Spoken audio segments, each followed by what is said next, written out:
I just saw a little notification that said this meeting's being live streamed. YouTube looks green on my screen. Can you double check for me that I did that right? I just saw a little notification that said this meeting's being live streamed. Yeah, YouTube looks green on my screen. let me log into the account real quick. And Sarah's comment just came in on an echo. So you said it and then it echoed. Repeated. I heard it too. That's because I went in a different way, and so my mute wasn't ready.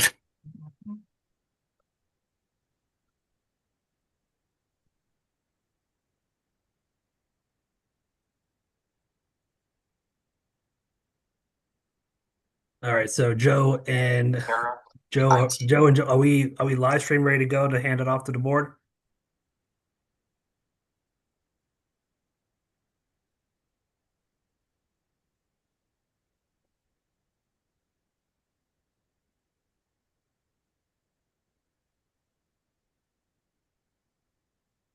I'm verifying. Give me just a second. Thank you.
Looks good.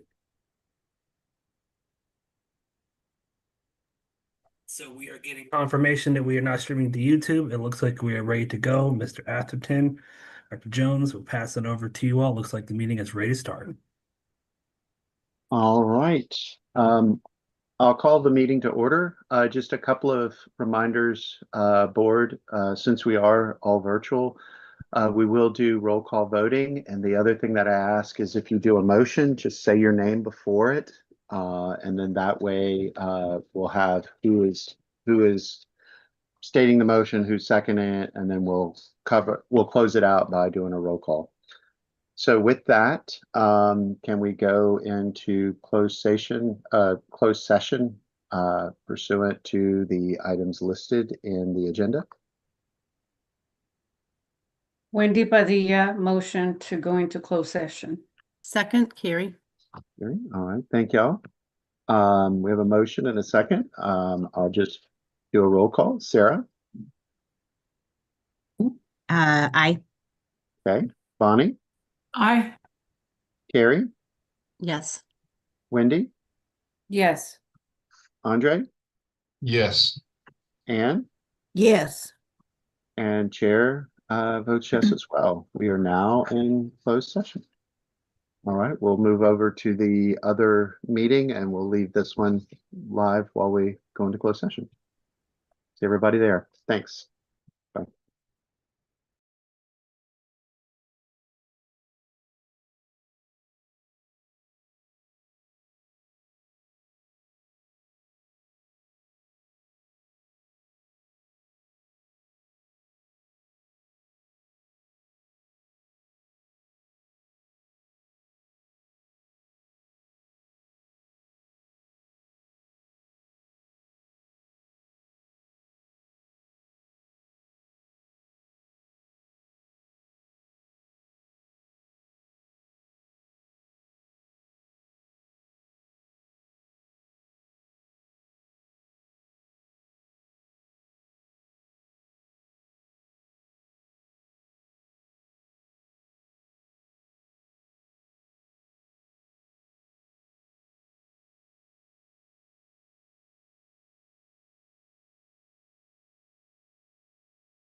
All right, it looks like we have everyone back on the call.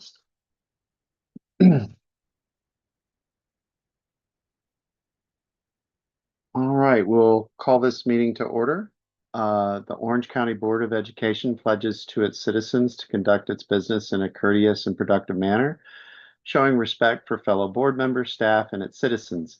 The board asks its citizens to conduct themselves in the same courtesy towards both school personnel and each other. A moment of silence will be observed before each meeting. In addition to the moment of silence, the board will recite the Pledge of Allegiance. And with that, we'll move to the Pledge of Allegiance.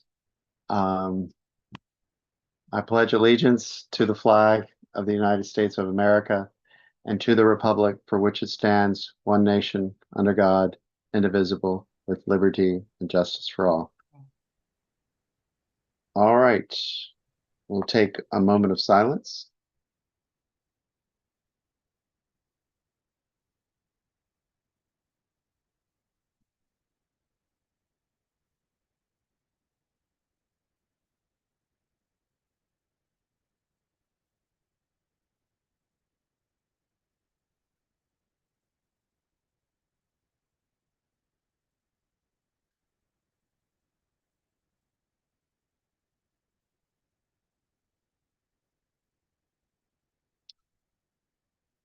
All right, thanks everyone.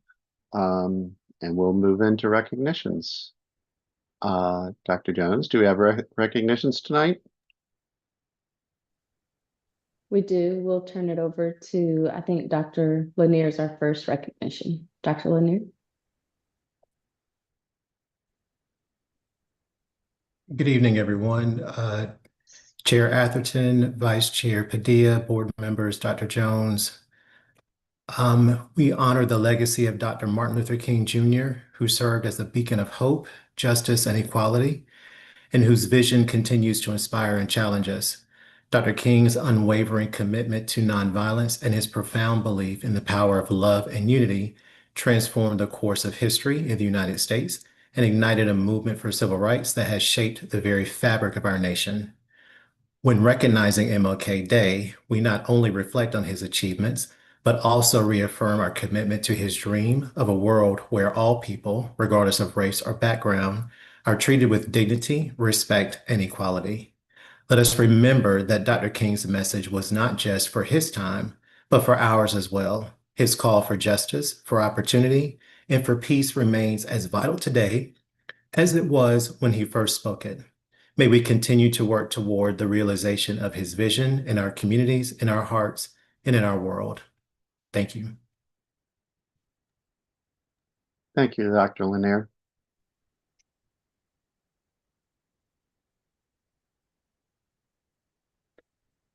All right, looks like it's up for me.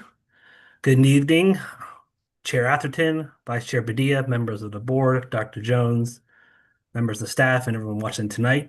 I have the pleasure of recognizing our whole board tonight because January is Annual School Board Appreciation Month from the North Carolina School Boards Association. And tonight we're pausing to celebrate all 7 members of our Board of Education. On behalf of our students, staff, and families and community, thank you to all of our board members for your time, care, and leadership you give. Often behind the scenes and always with students at the center. Your commitment, thoughtful decision-making, and steady service help move our schools and our community forward. We are truly grateful for all that you do, and we're honored to recognize and celebrate you tonight. I would also like to say I do have some beautiful handwritten and beautiful hand-drawn thank you cards from the students at Central Elementary School that I will put in your hands personally once we are back from this weather. So again, on behalf of Orange County Schools, thank you to our Board of Education for all of you do each and every day for all of our students, faculty, and staff. We appreciate you. Thank you, Franklin. Good evening, everyone. Next week is one of my favorite weeks, National School Counseling Week 2026. And Miss Charity Moore, who is our lead counselor, school counselor coordinator, will come and bring some words of recognition for that week. Good evening, Chairman Atherton, Dr. Jones, and distinguished members of the Board of Education.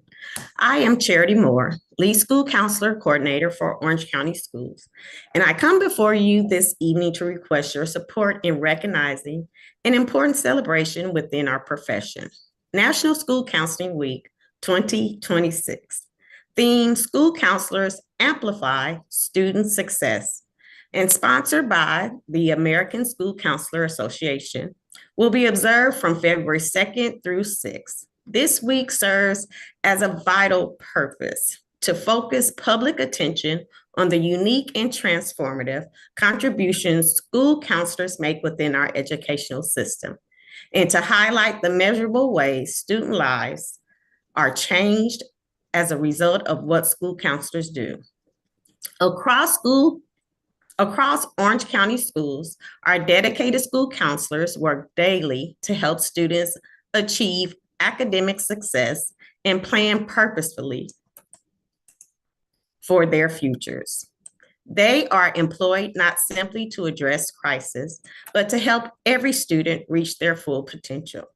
Our counselors are actively committed to helping students explore their unique abilities, strengths, interests, and talents, as these traits relate to career awareness and lifelong development. The reach of our school counselors extends beyond individual students. They partner with families to focus on ways to further the academic, career, and social-emotional development of children. They collaborate with teachers and educators to help students explore their potential and set realistic, achievable goals.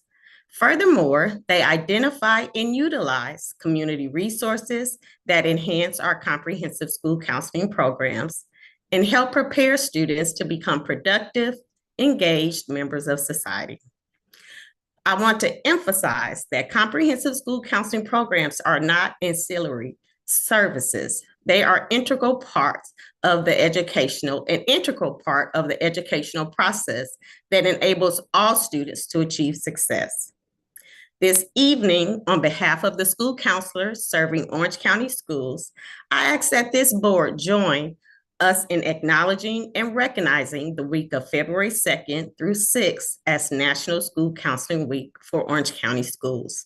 This recognition would honor the school counselors who implement comprehensive programs daily and will bring greater awareness to our profession within our community. Thank you for your continued support of our students and school counseling programs. We look forward to our ongoing partnership in service of student success. Thank you so much, Ms. Moore.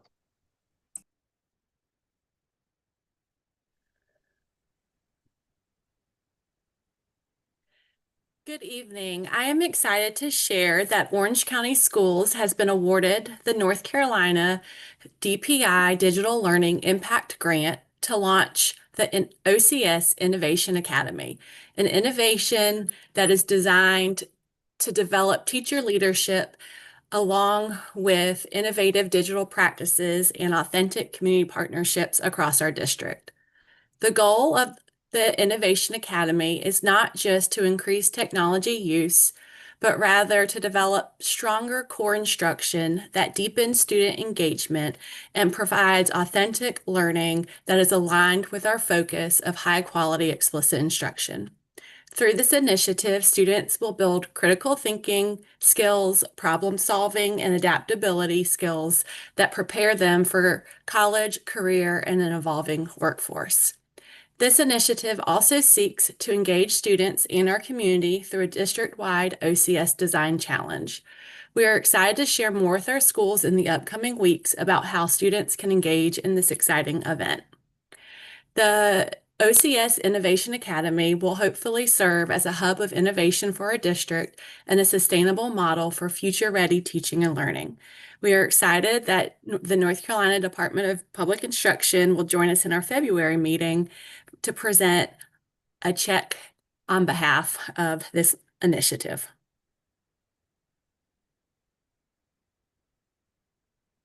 Fantastic. Thank you, Ms. Morris.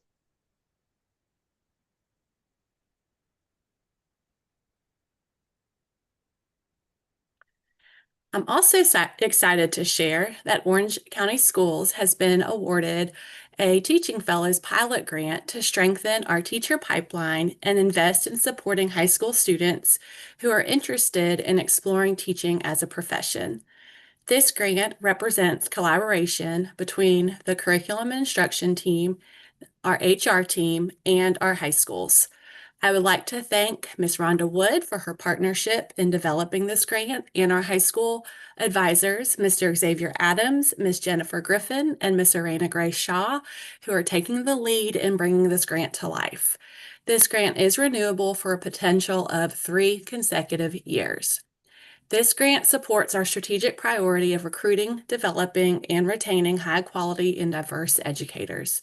Through this initiative, OCS will launch future teachers of OCS clubs at our high schools, provide early experiences for students interested in teaching, expand partnerships with the North Carolina Teaching Fellows Program, and offered enhanced support for beginning teachers, including professional learning and national board support. This work is about more than filling positions. It's about building a sustainable, homegrown pipeline of educators who reflect our community and are deeply committed to our students. North Carolina Teaching Fellows will also be joining us in February to present a check as well. Fantastic. Thank you so much.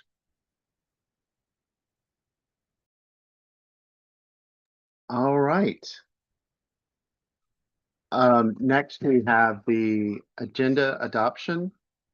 So from my notes, we're going to remove policy 5120 from the agenda to send it back to the policy committee. I also have 3 other policies I just want to confirm.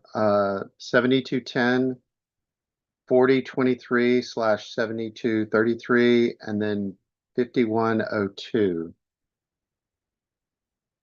are the policies that I have a request to pull. Are there any additional items from the board? Ms. Smiley, go ahead. Yes, the one other item I was hoping to pull was the second quarter financial report. Oh, I just yes. have a couple of questions there as well. But yes, those were the correct policies. Thank you. Okay.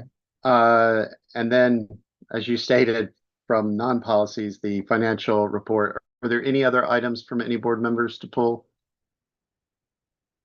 All right, can we get a motion to approve the agenda and pull the financial report to go right after consent and the policies as well in order, and 5120 to go back to policy committee with comments from any board members?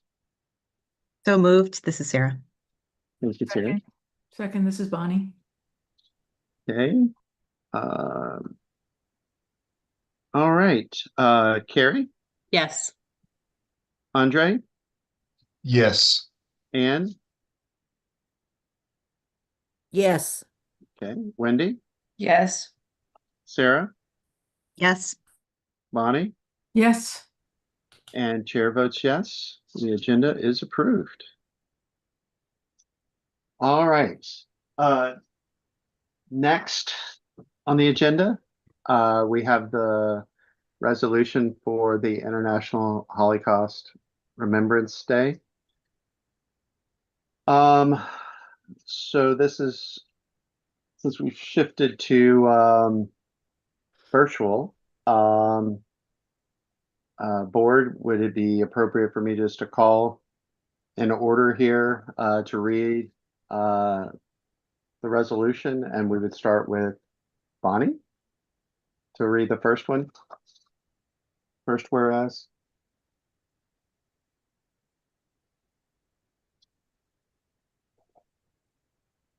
Hey Bonnie, did you hear?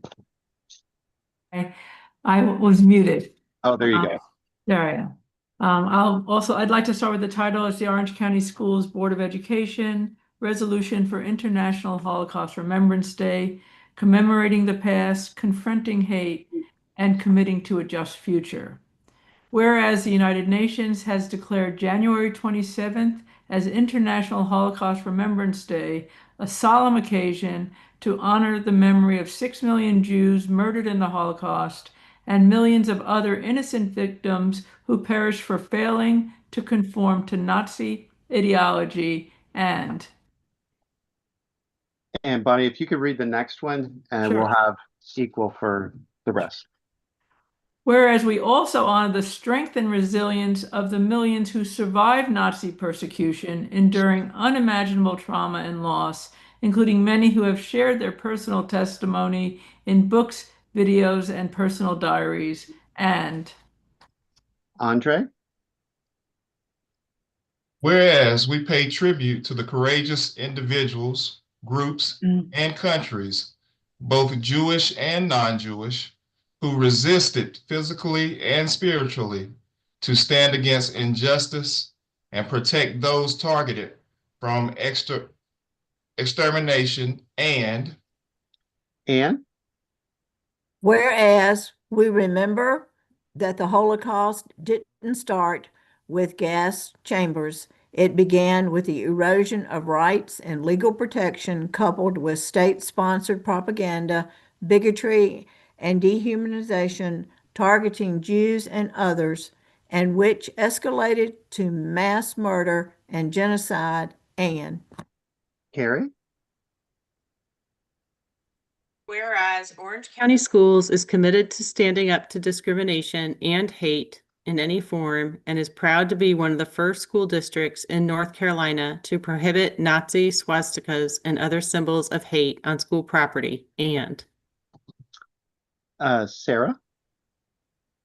Whereas we unequivocally denounce all forms of discrimination, violence, murder, and genocide against any people, and reaffirm our condemnation of anti-Semitism, racism, and any form of bigotry directed at culturally, politically, socially, or ethnically distinctive communities. And Wendy? Whereas we value schools in our community that honors diverse cultural and religious traditions, and we affirm our commitment to encourage learning and remembrance in a manner that respects and embraces differences in values, beliefs, and culture. Now, therefore, be it resolved that the Orange County Board of Education invites our schools, students, and community to unite in remembrance and resolve, committing ourselves to the creation of a world that is safe, inclusive, and welcoming to all. Let the lessons of the Holocaust guide us as we foster empathy and justice, speak out against hate in every form, and uphold the dignity and human rights of every human being. Pledge our shared responsibility to build schools and communities built upon respect and mutual understanding so that never again is not a promise but a lived reality for generations to come. Adopted this 26th day of January 2026. And I just wanted to also thank Ms. Hauser for bringing this resolution to the full board. We will need a motion to officially adopt this. Bonnie, motion to adopt the resolution. All right. this is Anne. Andre. Okay, go ahead. Sorry. Andre with a second. All right, Anne? I was just saying, I seconded it. but that's okay. That's okay. Yeah, I'll I go was with- calling for vote, sorry. Oh, I'm sorry. Yes, I approve. Thank Okay. you. Sarah, Yes. Wendy, Yes. Andre, Yes. Carrie, Yes. Bonnie, Yes.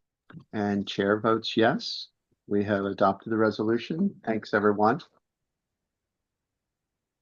All right. We are now at public comments. Wendy, do we have any public comments tonight? No, we do not have any public comments. All right, thank you very much. All right, we'll now go to board comments and we'll start with Sarah. All right, thank you. Okay, so just a few things tonight. One on the topic of MLK Day. I just wanted to say what a great series of events were put on by the Northern Orange MLK Commemorative Committee, including a really special moment for the district when Dr. Jones was honored for the district's progress and success, as well as Mr. Johnson and Miss Madison Williamson for being the state and Orange County Schools Principals of the Year. That was fabulous. I want to thank our school counselors in advance of School Counselor Week. My children have both benefited from different things that our school counselors do just within the past few weeks. So one of them is planning her high school schedule and getting to know what her options are in that world of exploration. And yeah, just really appreciating our school counselors right now. And then, finally, here we are in a remote meeting because those roads are really still very slick out there. I want to thank our operations staff who spend so much time around all of these storms, checking roads, taking care of our facilities, all of those things, as well as our teachers for making this pivot to remote learning, which is another thing we have been managing in my house today. And I appreciate all of the work you all did to put together ways for our kids to keep learning at home. So thank you.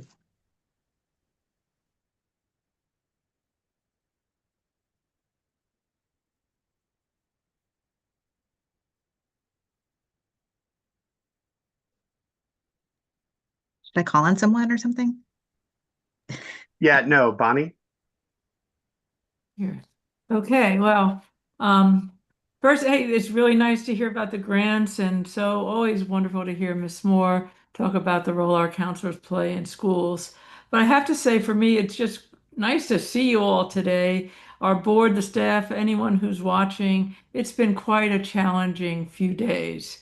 And so I'd like to join Sarah in thanking Dr. Jones, her staff, and every teacher and support person who I love Sarah's word, pivot to getting our students and materials ready for remote learning. And also for arranging for Orange County Middle School to be an emergency shelter.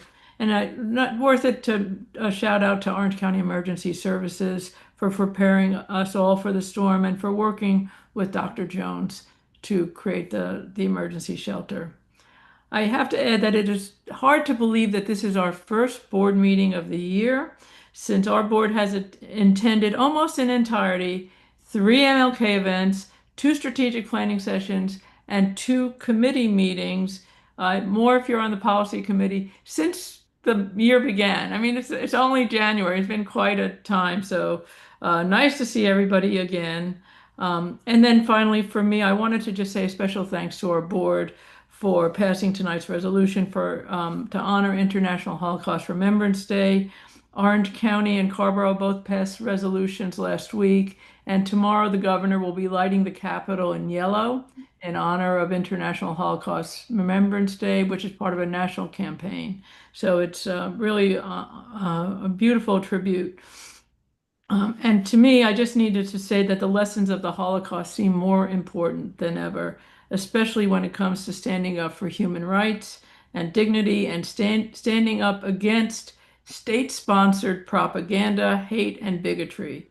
And I'll add that it's an honor to serve with a board and for a school district who lives these principles every day. So tonight's resolution was a perfect reminder to me of who we are. So thank you for that, and that's all for me.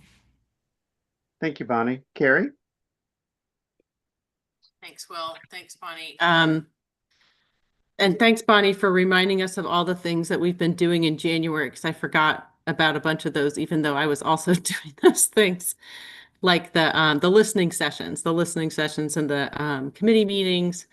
So there's been a lot of trying to tune into our community and our community needs. And what I was struck with after we read the resolution, the Holocaust Remembrance Day, and I want to thank Bonnie for her work on that and for, I think most people know, but in case you don't, Bonnie has for many years, I don't know how many years, Bonnie, but for many years, 10,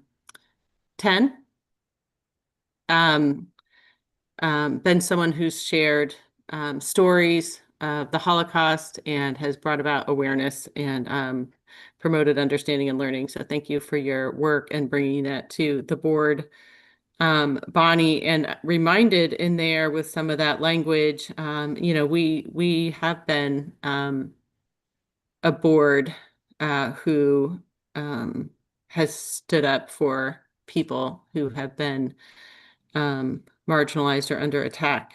And so I also was reminded of just that theme of justice and lessons in democracy, and those are very salient today. Also thinking of the Martin Luther King Jr. events that were really exciting and just wonderful times of coming together with different parts of our community, from the banquet to the oratorical event, and hearing from young people and everyone gathering at Mount Bright. It really was an honor to be invited to participate in that. And, the same lessons the speakers brought with what does it mean to stand up for justice. And then, as many of us are feeling weighed down and heavy about attacks on immigrants around our country and citizens and non-citizens alike, and it's the same demands for attention to the principles of our democracy and our country and justice. So it matters what we do collectively and individually. So thanks. Thanks, Carrie. Wendy? Thank you. Ms. Doyle, Ms. Hauser, for having worked on that resolution. I think it's important. I participated in a lot of the events that everyone mentioned, and with the resolution that we just discussed, again, as I read it, the line that I read reminded me that in this time we need to continue to hold on to that wild hope and continue to work together as a community to uplift those that feel that they're not being heard, those that are being attacked, families being separated. So I do hope that moving forward, we continue to do this work, stand and give voice to those that have no voice. And I look forward to working with everyone. And I hope our district does a little better to make everyone feel that they're safe. Thank you. Thank you, Wendy. Andre? Yes, without being repetitive, I just want to say thank you to all the counselors as the National School Counselors Week approaches. I am also really excited about the grants that were awarded, especially the North Carolina Teaching Fellows Grant. Truly excited about that. I want to say that to all my co-board members, I appreciate you and all the hard work that you do for our district. And finally, Happy New Year to everyone. Thank you, Andre. Anne? Good evening again. Let's see. I would like to reiterate what a lot of people have already said tonight, but I would also like to say a big thank you to the MLK committee. They did a fantastic job of preparing everything this year, and just it was outstanding. But I'd like to also say, give a shout out to the students in the oratorical contest. They did a fantastic job the Saturday before, which was really the kickoff off for all of this. And for those students to get up and speak in front of people that they have no idea who they're talking to is pretty impressive. So I want to give a shout out to them. A thank you to Bonnie as well for the resolution tonight. I know that this is something that is near and dear to her heart, and it does speak to what we are trying to do in Orange County. And so I think it serves multi-purposes, and do appreciate the work that was done on that. Thank you to our school counselors, who I know from firsthand work with them are hard workers, and every day they've got children at the forefront and doing what is best for children, and I truly appreciate that. So I would also like to say Happy New Year. It is hard to believe that January is almost over, and we have done a lot, attended a lot of meetings, and all for the betterment of this district.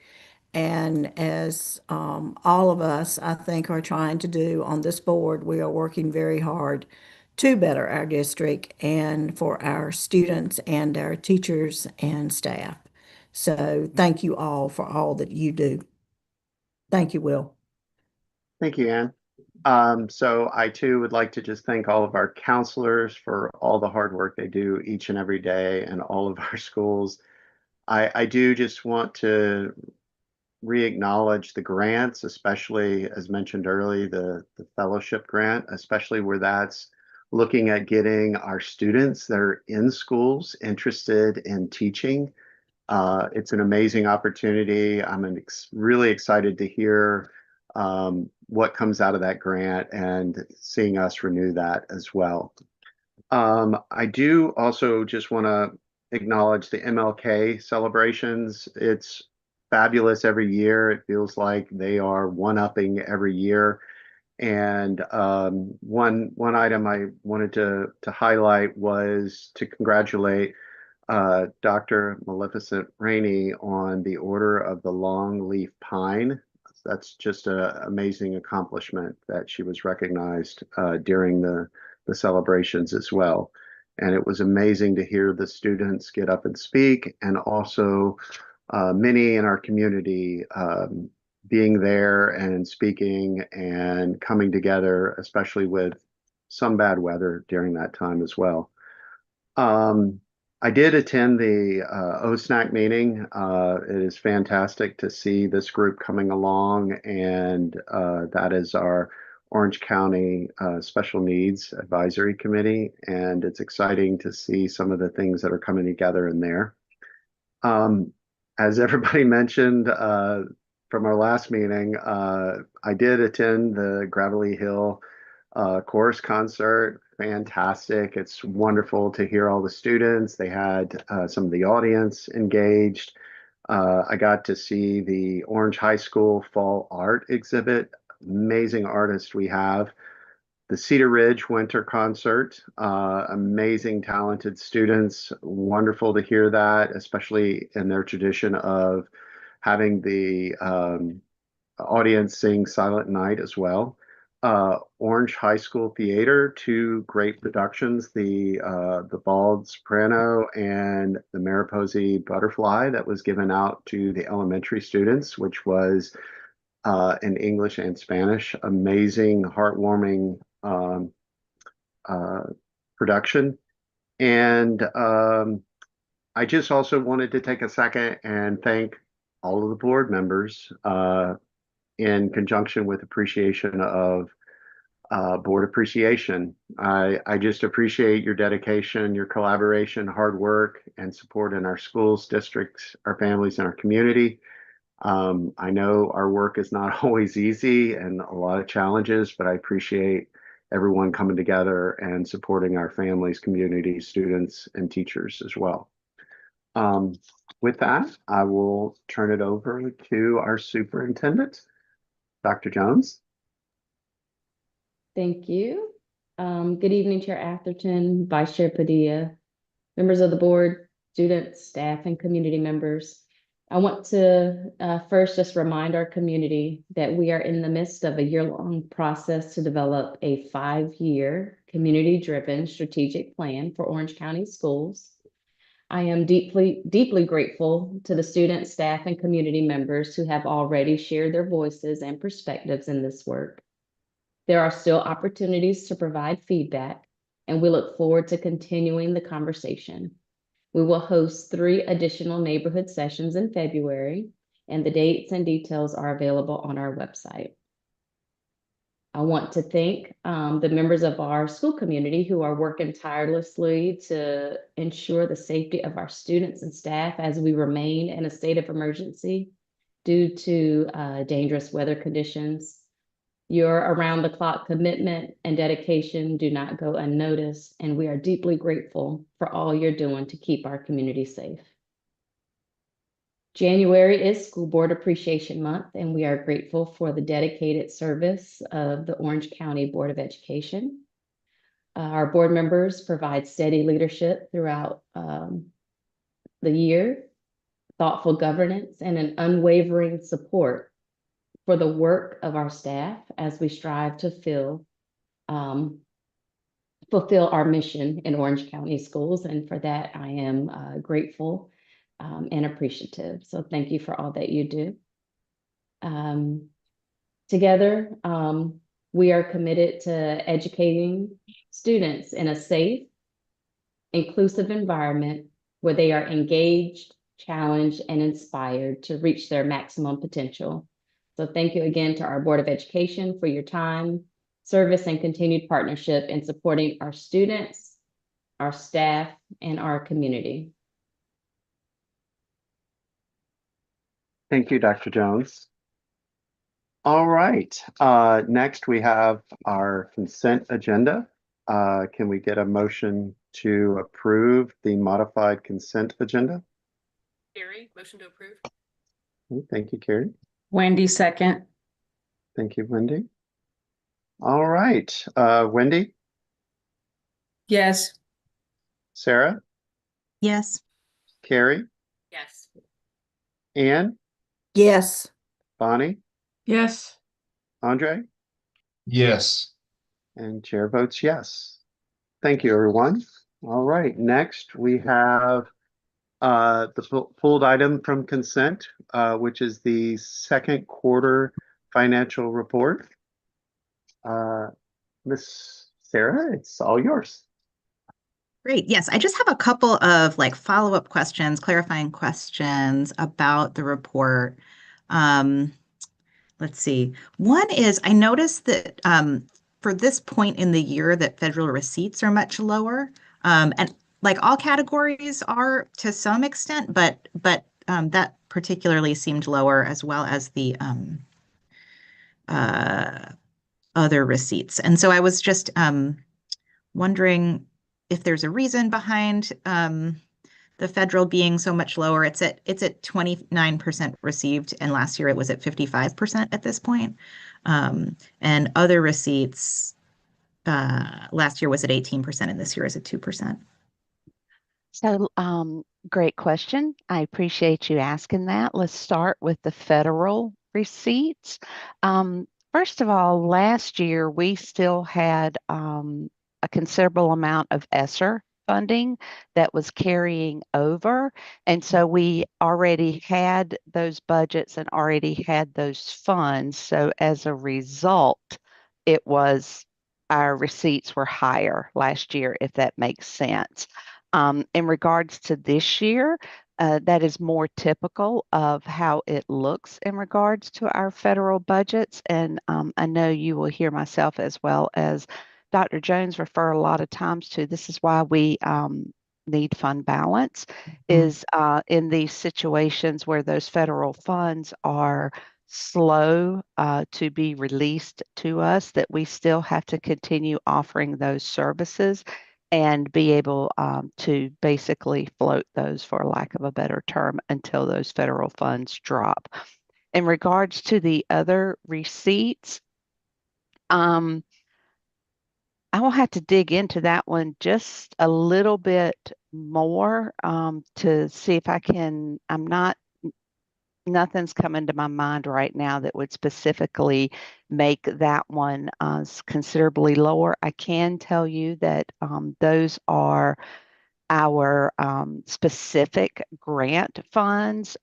For example, NC Pre-K is there, as well as our reimbursements for our school health and safety services. So sometimes it can just be a timing as to when those receipts actually come in versus being billed. But I will get a more specific answer for you in regards to that. That'd be great. Yeah, thank you. And I was the other receipts, I was needing a reminder of exactly what those were. So I appreciate that. Sure. And on the federal side, you're saying this is sort of typical for this time of year. You're not experiencing any you haven't gotten additional notice of delays or No. anything from the federal government. Okay. No, we just know that their fiscal year, it starts in October.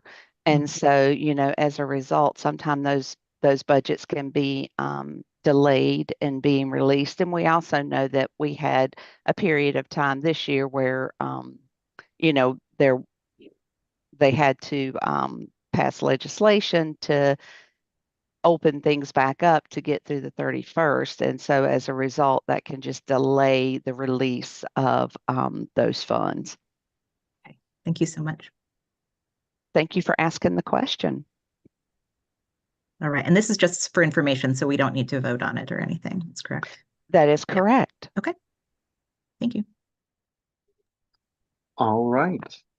Next, we have policy 7210. Great. Okay, so this one, I was just hoping, it's a very brief policy about staff involvement in decision making, and it looked like there were like some shalls that were turned into mays or something in terms of engaging staff members in decision making for the district. And I guess I'll just ask, what's the rationale for that? My thinking is you don't want to make it seem like a promise that staff will be engaged in literally every decision in the district or something like that. So you want to say may. I think that without additional sort of language around this that says we value staff perspectives in decision making and we frequently seek them, for example, school improvement teams, guiding coalitions, ad hoc curriculum, just saying more about we actually value this and we build in many opportunities. And it's not the only thing that guides decision making, but it is important. I just worry that taking the policy and taking the shalls and turning them into mays sort of doesn't communicate what I think our orientation is to staff input in decision making.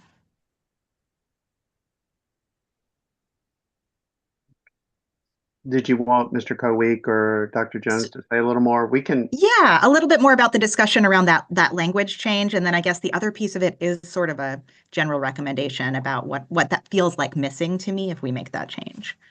Sure. Hey, good evening, everyone.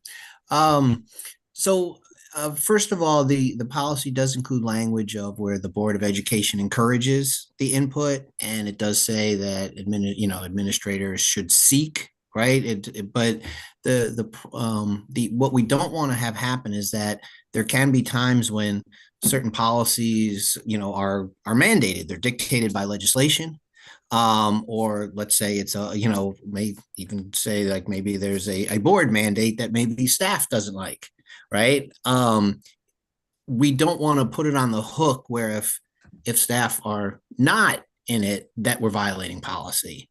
So certainly, the proposal that came forth was saying that there's still the idea of we're seeking input. It's still in there in the language.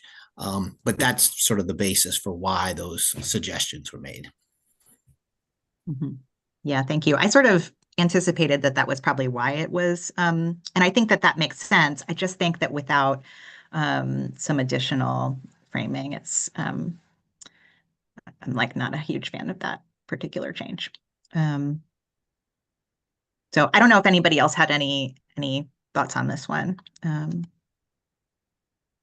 Sarah, we can definitely take this back to the policy committee as well and see what else we can add, like you said, on specific areas versus a generic shall. Other board members, I can't see everybody on the screen, so if you have a comment, please just speak up. We can also use the raise hand feature if everybody knows how to do that. I agree with Sarah. A little clarity, and that'd be great. Thank you. All right. Will, this is Ann. I also agree. Let's take it back to the policy and see what we can put in there to make it a little clearer to everybody. All right. Any other? And also some of the stuff I shared out loud, I'll send an email, maybe like some examples of the kind of language that I was meaning. Thank you. That's perfect. Thank you, Sarah, for bringing that up. We do need a motion, and I guess for this one, I guess the motion would be to send to policy committee to look for additional edits and suggestions based on feedback. Yep, I'll make that motion. This is Sarah. Okay, thank you, Sarah. Bonnie, second. Okay. All right. Wendy, Yes. Sarah, Yes, thank you. thank you. Gary, Yes. Ann, Yes. Andre, Yes. Bonnie, Yes. and chair votes yes. All right. That is policy 7210. Next, we have 4023/7233. Okay, thank you. I asked to pull this one too, and thank you for sending that last one back. I appreciate that. So this is about lactation support for students and employees. And I think that this may have been, it was sort of brought together from another policy, I think, and there were just certain pieces of this that I found a little bit confusing in how it was structured. So it talks about like students should take breaks to express milk during like their break times, but I don't think students really have such a thing as like a break time exactly, like work breaks. And then like there's a couple of different sections that talk about sort of like the requirements for the space to be provided by the staff or the school rather. And then the final piece was, I thought that breast milk storage was addressed in the student section, but not in the employee section. Let me pull the policy back up just to check that. But there were a few places there essentially where I just found it a little confusing. I'm trying to follow it. Where exactly is the policy in those? This is 10 in which section? I'm sorry, there are so many policies. It's first read, Sarah. It's in the first read section. In the first read section. Yeah. Sarah, I have it. I see it. Yeah, the number 10. Okay. Okay, yeah. Yeah. Yeah, so like the different sort of like information about the space to be provided, like there's the place must be, there's some sections that says the place must be functional as a space for expressing milk or breastfeeding, shielded from view and free from intrusion of others. And then below in the blue is like more information about a designated space that's a little bit different. Yeah, sorry, I just brought up several things at once. So I don't know, we could start with, I'm not sure whether we should work through now that I'm saying this out loud. Should we work through these right now? Is this something we should bring back and I should send more specifics? What would be helpful? I think, Sarah, since you have some specific ones, we could send that back with the comments. It's the first read. This is what it's for. And we just motioned to send it back and those comments. I I'll know. email them. Yep. Perfect. I know that the purpose was we had multiple policies that kind of didn't fit together, and maybe putting it together made sense to the reading it versus, hey, I'm reading it clean. This doesn't fit well. So, Carrie? Well, yeah, just want to also express as the policy committee works through that it's really clear about the space for women who are expressing milk, so they're not needing to like advocate for or seek out that space, but it's really secure for them. Yeah, it's a great point, Carrie. That's been a strong point we put in our district. So I definitely would not want to go backwards. All right. Any other comments? All right. Can we get a motion to send this back to policy committee to review comments to bring back an updated revision? This is So a moved. motion to send back to policy committee. I'll Okay. second it. It's Sarah. Okay. And Sarah. I have no idea where my video went, but I'm still here. Okay. See you, Ian. Oh, we see you. See you. We see You you. see me? Yes. Okay, well, I can see none of you except Will right now. I can see him. We can see the North Carolina up there. All right. Let's see. Bonnie? Yes. Okay. Andre? Yes. Okay. Wendy? Yes. Sarah? Yes. Carrie? Yes. Ann? Yes. And chair votes yes. All right. Next, we have policy 5102. Okay, this is the other one I wanted to pull. So this one, it's just about like seeking accreditation for the school district. And I don't know why I've never noticed this before. I was like, whoa, what's the Southern Association? And because we get accredited through Cognia. And so I think it says that we'll seek accreditation through Southern Association. I think that doesn't exist anymore. I was trying to look into this, and I think it got absorbed by Advance Ed, which is who used to do the accreditation for us, and then that got absorbed by Cognia, and that we're actually seeking Cognia accreditation now. They have like, I'm not sure if there's like a named subsidiary that still is the Southern Association of, it's SACSCASI,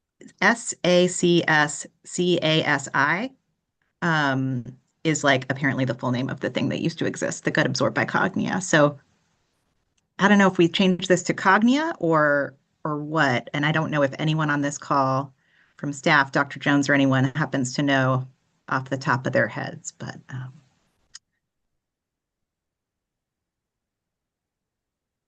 I don't. We can take it back. okay. So maybe we just, maybe this one we could just pass like this and bring it. It's so simple, just figuring out is it the Southern Association or is it Cognia? Is that what it should say there? And we could make the edit for the second read if so.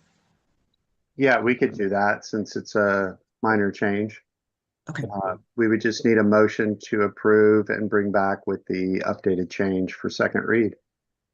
Okay, that's my motion. It's Sarah. Oh, I'm sorry, Naomi, you were going to say something. I just wanted to note, I think according to the agenda item, it looks like this is on for second read. Oh, is it? Then we would have to bring it back. Get it right before you actually make the change. Yep. Okay, then I will withdraw that last motion and motion to send it back to the policy committee to figure that out, put that edit in. I believe, Neil, we could just bring it back. It would just be motion to bring back with updated change. It just wouldn't be approved tonight. Correct. It's such a simple, discrete change. Unless you all want to have the policy committee discuss it, I think we could just check, fix, and bring it back to you next meeting. Okay, that is what I motion to do. Thanks, Sarah. Thank you. Okay, do we have a second? Wendy, second. Thank you, Wendy. All right, Carrie. Yes. Thank you. Bonnie? Yes. Sarah? Yes. Wendy? Yes. Andre, Yes. Ann, Yes. and chair votes yes. All right, that concludes all of the items that were pulled. That will put us back onto the work session. And we are now up to the mid-year discipline and attendance data. This is being led by Dr. Lanier.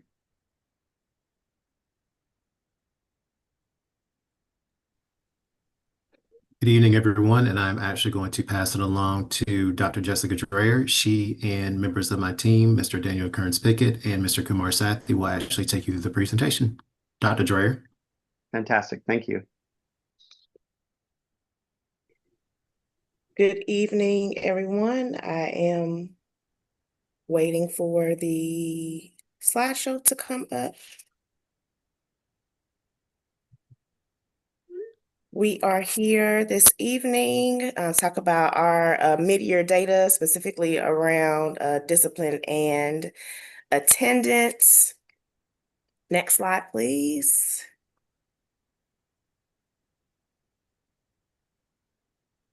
Before we get into our information, of course, just reviewing our strategic plan and our 4 priorities. We won't go deep into this as we are familiar. So you see here our 4 priorities in our plan.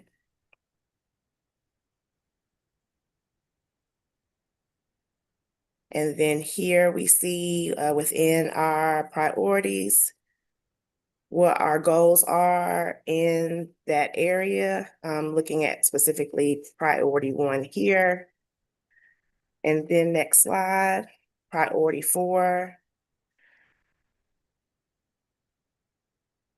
which is our focus around specifically suspensions and absenteeism, which is what we will talk about today.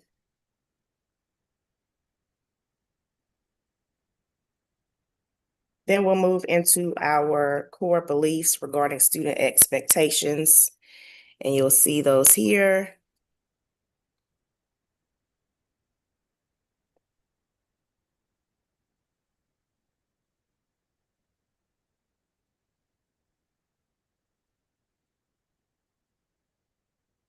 Thank you. And we'll get into the meat of our presentation. So we'll start with, next slide, professional learning.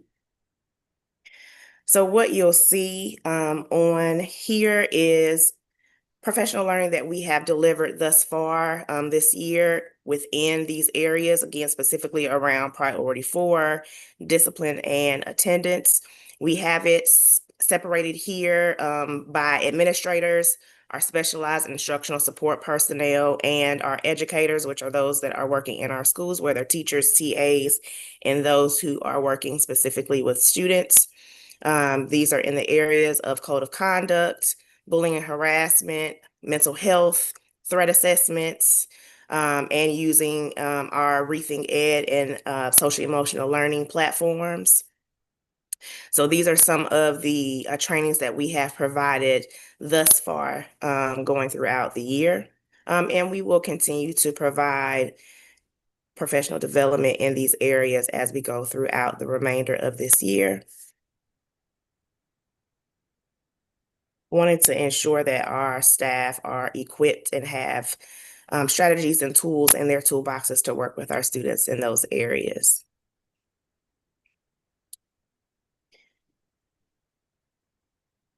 So as we move along, want to provide some updates on our fall 2025 panorama survey. Again, as a reminder, this survey is a social emotional learning survey that gathers information from our students. If you could go back one.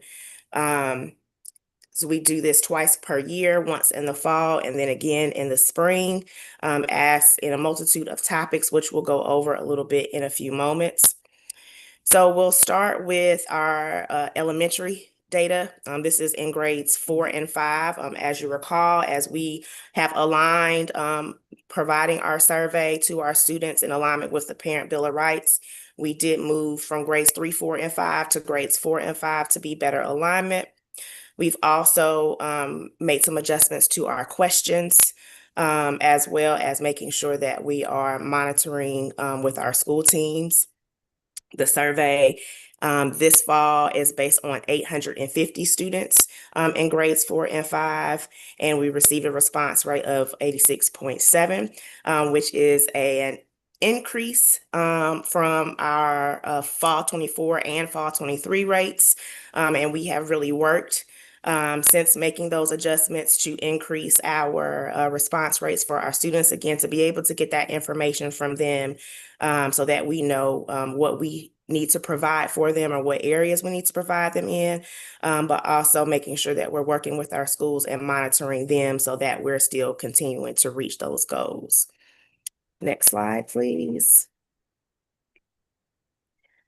So these next 2 slides are actually just some sample questions from each of the topic areas for our elementary students who are taking the survey. There are 4. So you see here supportive relationships and self-management, as well as positive feelings and social awareness. Again, looking for how our students are thinking and feeling and things that they are observing as they are building relationships with adults and peers, and if they are able to manage their behaviors and are aware of their actions and behaviors. Next slide, please. Those are the other 2 slides that you can see there, are the other 2 topics, positive feelings and social awareness. Next slide. You'll see here, these are the favorable responses to each of those areas that are broken down by race. As always, as we have done in the past, we are looking for those favorable responses to be above 50%. Anything below 50% are those that we take a look at and target to provide services for. As you'll note on here, our Asian students, you see it is less than 30, and to maintain privacy of that group, we're not reporting on that because there are less than 30 students in that area.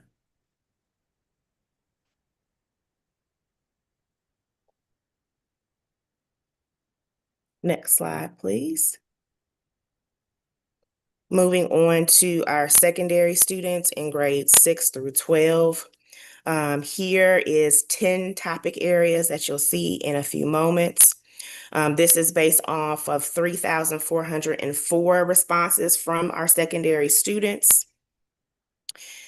In those areas, you'll see school climate, supportive relationships, sense of belonging. One thing I will note about the topic of sense of belonging is that previously it only had 1 question. And as this being a part of our strategic plan and items that we're working on with our students in the areas of SEL, we've added some questions to that topic to make it more robust so that we can get more robust data from that area. You can go to the next slide.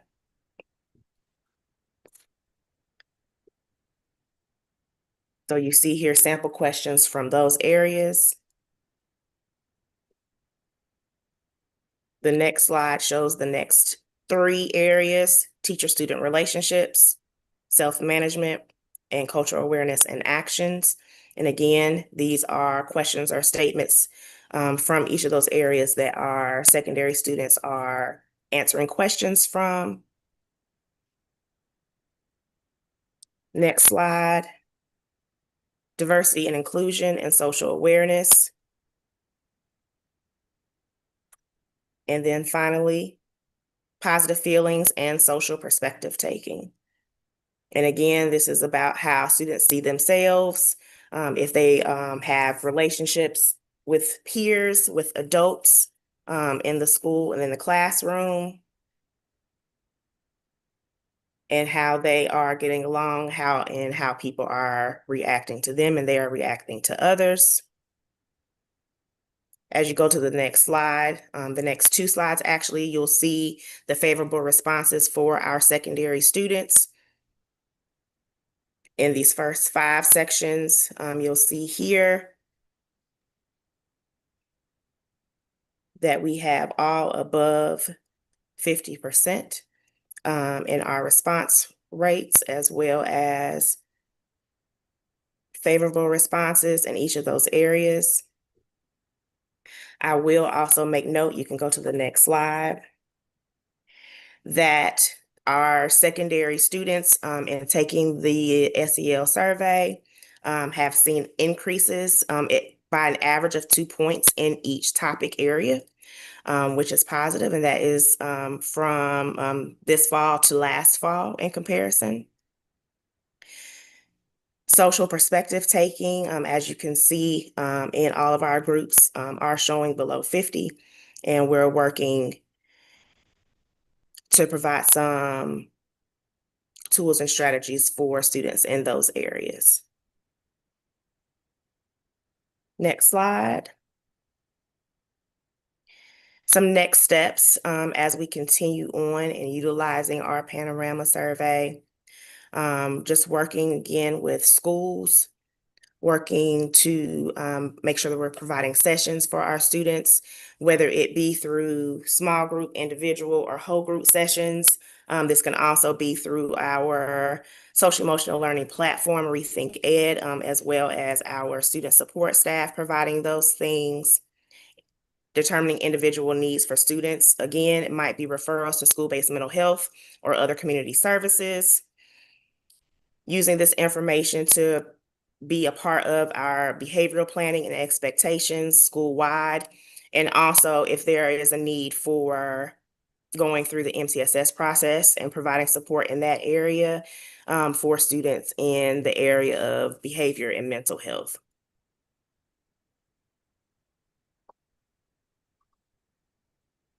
Next slide.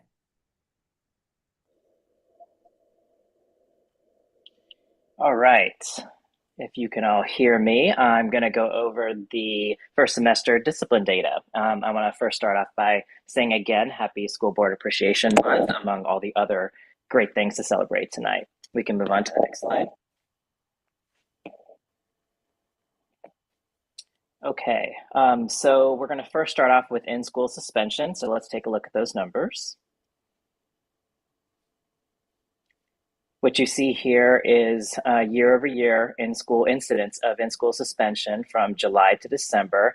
I just want to point out these are incidents. These are not numbers of students.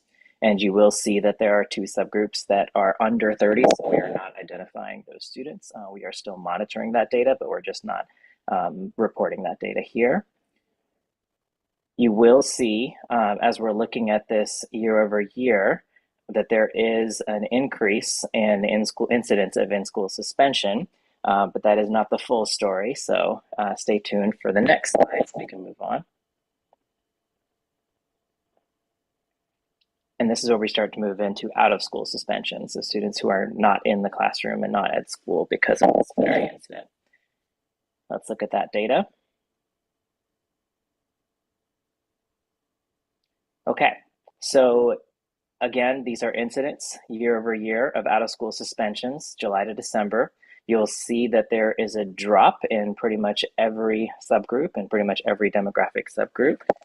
This does not happen coincidentally or by accident. This is intentional work that is happening with schools, with educators, administrators, and families. Again, we have subgroups that are under 30, so that data is not reported. I'll give you a second to take a look at that and digest that data.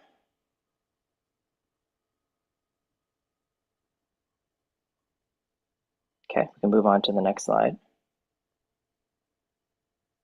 What we're looking at here is the out-of-school suspension rate by demographic, which is calculated by the number of students who experience out-of-school suspension divided by the total number of students enrolled in that particular subgroup. So you can see the percentages year over year here. I'll let you take a moment.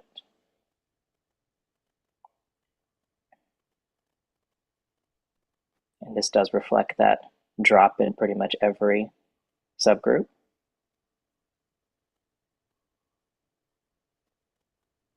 We can move on to the next slide. So these are students. We are no longer looking at incidents. These are students who are repeatedly experiencing out-of-school suspension. We had 36 total students that had 2 or more incidents of out-of-school suspension in the 24-25 school year, and 39 total students in the 25-26 school year.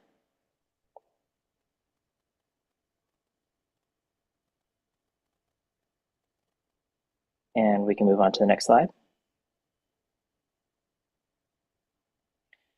Providing a summary of this data, the incidence of out-of-school suspension for female students increased from 44 to 61. The incidence of out-of-school suspension for our Asian students increased from 0 to 1. Incidence of out-of-school suspension for male students decreased from 204 to 126. Incidence of out-of-school suspension for Black students decreased from 83 to 71. The incidence of OSS for white students decreased from 74 to 57. Incidence of OSS for Hispanic students decreased from 58 to 48. Incidence of OSS for multiracial students decreased from 45 to 6. And for our final summary of the data, we can move on to that next slide. 39 students, K-12, have had 2 or more incidents of out-of-school suspension compared to 36 during the 24-25 school year. And broken down by demographic, you can look at that data here.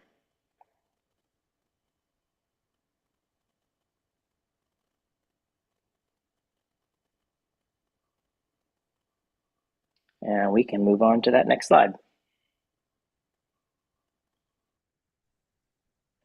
Hey, good evening, everyone. Daniel Kearns-Pickett here, Mental Health and SEL Coordinator.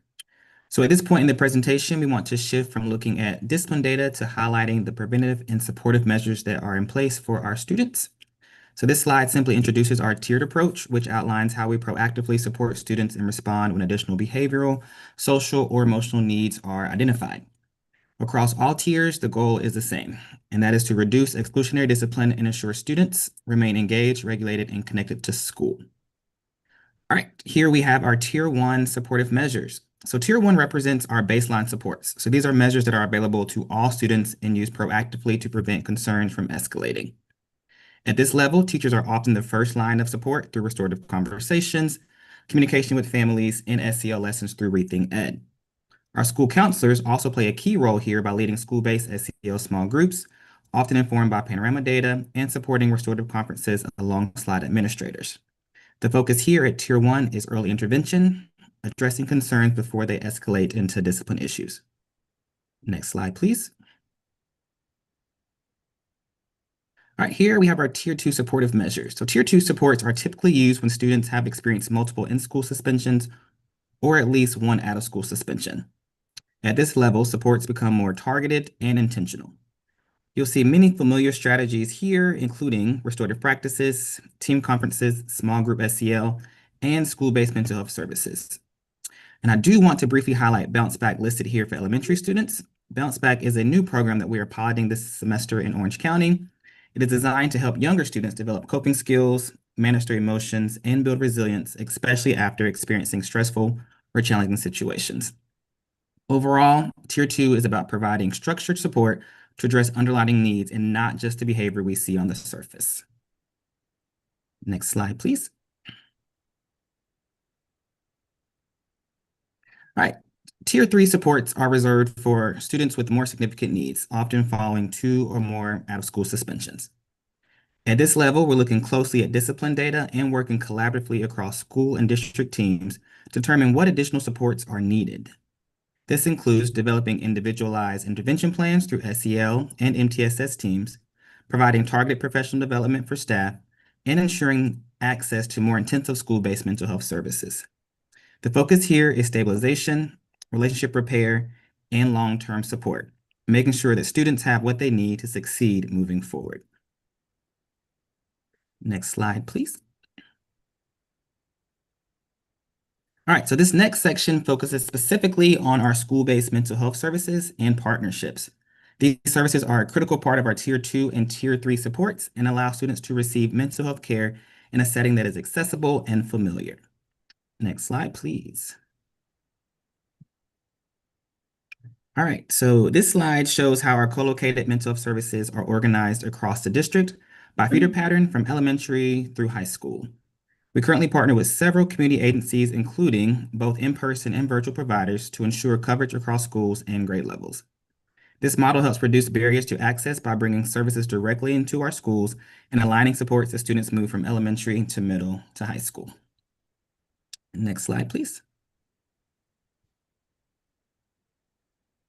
Alrighty, so this slide provides a snapshot of referral and service data for our co-located mental health providers as of January 5th, 2026. One important point I do want to highlight first is that no students are currently on a wait list, which is great. But that said, some referrals are still pending due to insurance processing, waiting on parent or guardian consent, or because a student was referred for a higher level of care outside of school-based services. I also want to note that Daybreak Health was launched at the end of December, which explains the lower referral numbers at this point. And additionally, the Gaggle therapy data that you see here includes both students and staff, as that platform is available district-wide to support both of those populations. Overall, this data reflects strong collaboration with our partners and continued progress in ensuring timely access to mental health supports for our school community. Thanks so much. Next slide.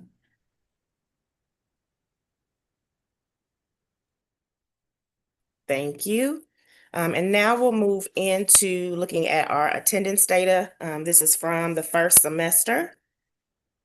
The first thing that we will cover is average daily attendance. Next slide, please. And here you'll see a definition of average daily attendance. So it is the average percentage of students who are present each day during a defined school year or a reporting period. So it is calculated by dividing the total number of days students attend school by the number of days students are enrolled and they're averaged. So as an example of that, let's just say that their school A enrollment is 1,000 students, and the average number of students present per day is 950 students. So our average daily attendance would be 95%. What that means is that on a typical school day, 95 out of every 100 students are in attendance, while 5 are absent. In Orange County Schools, our goal for average daily attendance is 95%. Next slide, please.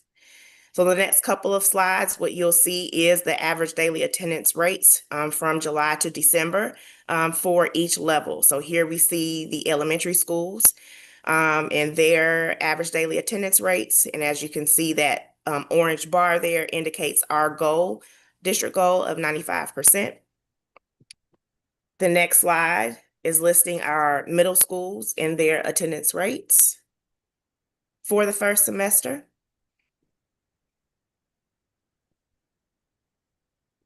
And then finally, next slide, our high schools and their attendance rates. And as we go throughout the school year and each month, that average changes. And so the average daily attendance rate or ADA does tend to fluctuate throughout the school year. The next is chronic absenteeism. Next slide, please. And we'll see this definition here as well. And we have talked about this previously, but when you are chronically absent, a student misses at least 10% of the total number of days that a student has been enrolled any given school year. What we do know is that chronic absence differs from truancy and average daily attendance. It refers to missing school for any type of reason. So excused absences, unexcused absences, disciplinary absences, all count towards being chronically absent. So as an example, student A has been in school for 180 days, so a full school year. Student A has missed 18 days, at least 18 days of that 180 days, which is 10%.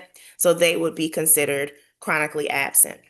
And again, this is something that averages and that changes and fluctuates throughout the school year as well, as it goes by the number of days in school. So where a full school year, we would look at an average about 18 days for that school year. We count 10% from mid-year and throughout the school year as well. Next slide.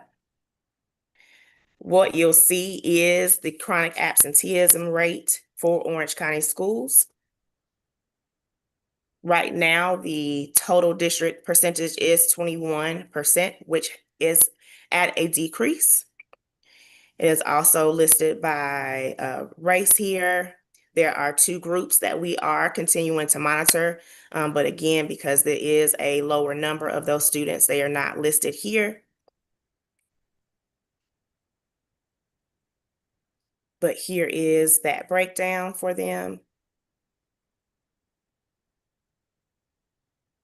And we continue to monitor our chronic absenteeism rate monthly by school and by district as well, to make sure that we are seeing who those students are. We can get that by student, by school, by classroom, to make sure that we have all that information to assist those students. Next slide.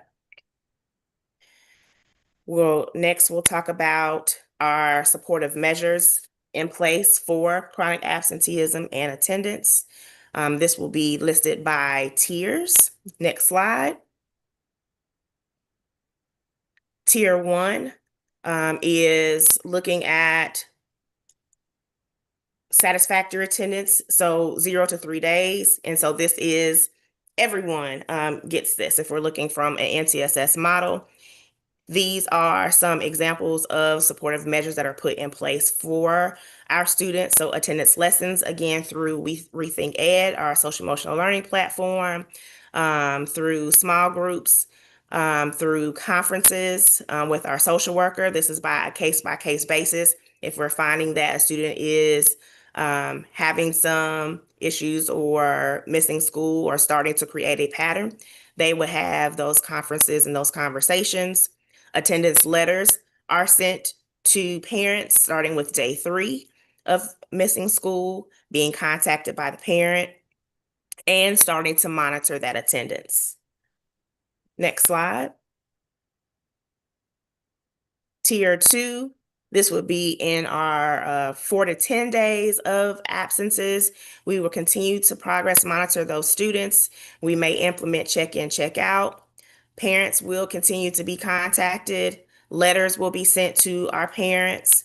Possible home visits as needed, specifically if they are consistent or concurrent days.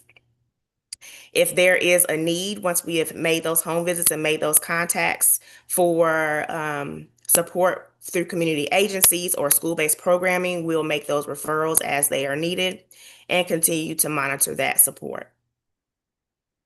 As you'll note, there are some items that are listed in orange, and those are our most up-to-date supportive measures that we're putting in place or updating what those processes are so that we're able to provide those supports to those students and families.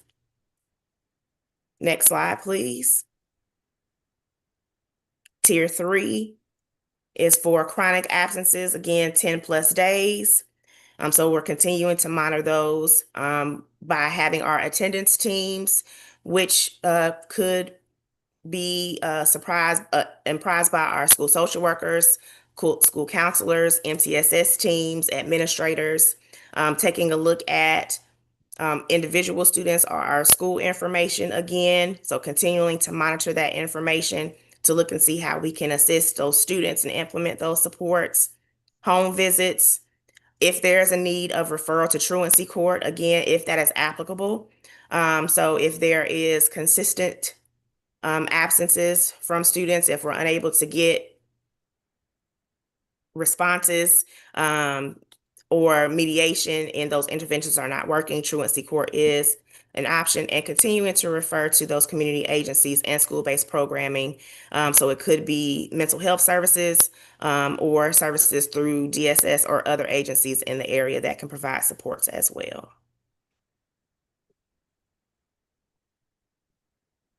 Next slide.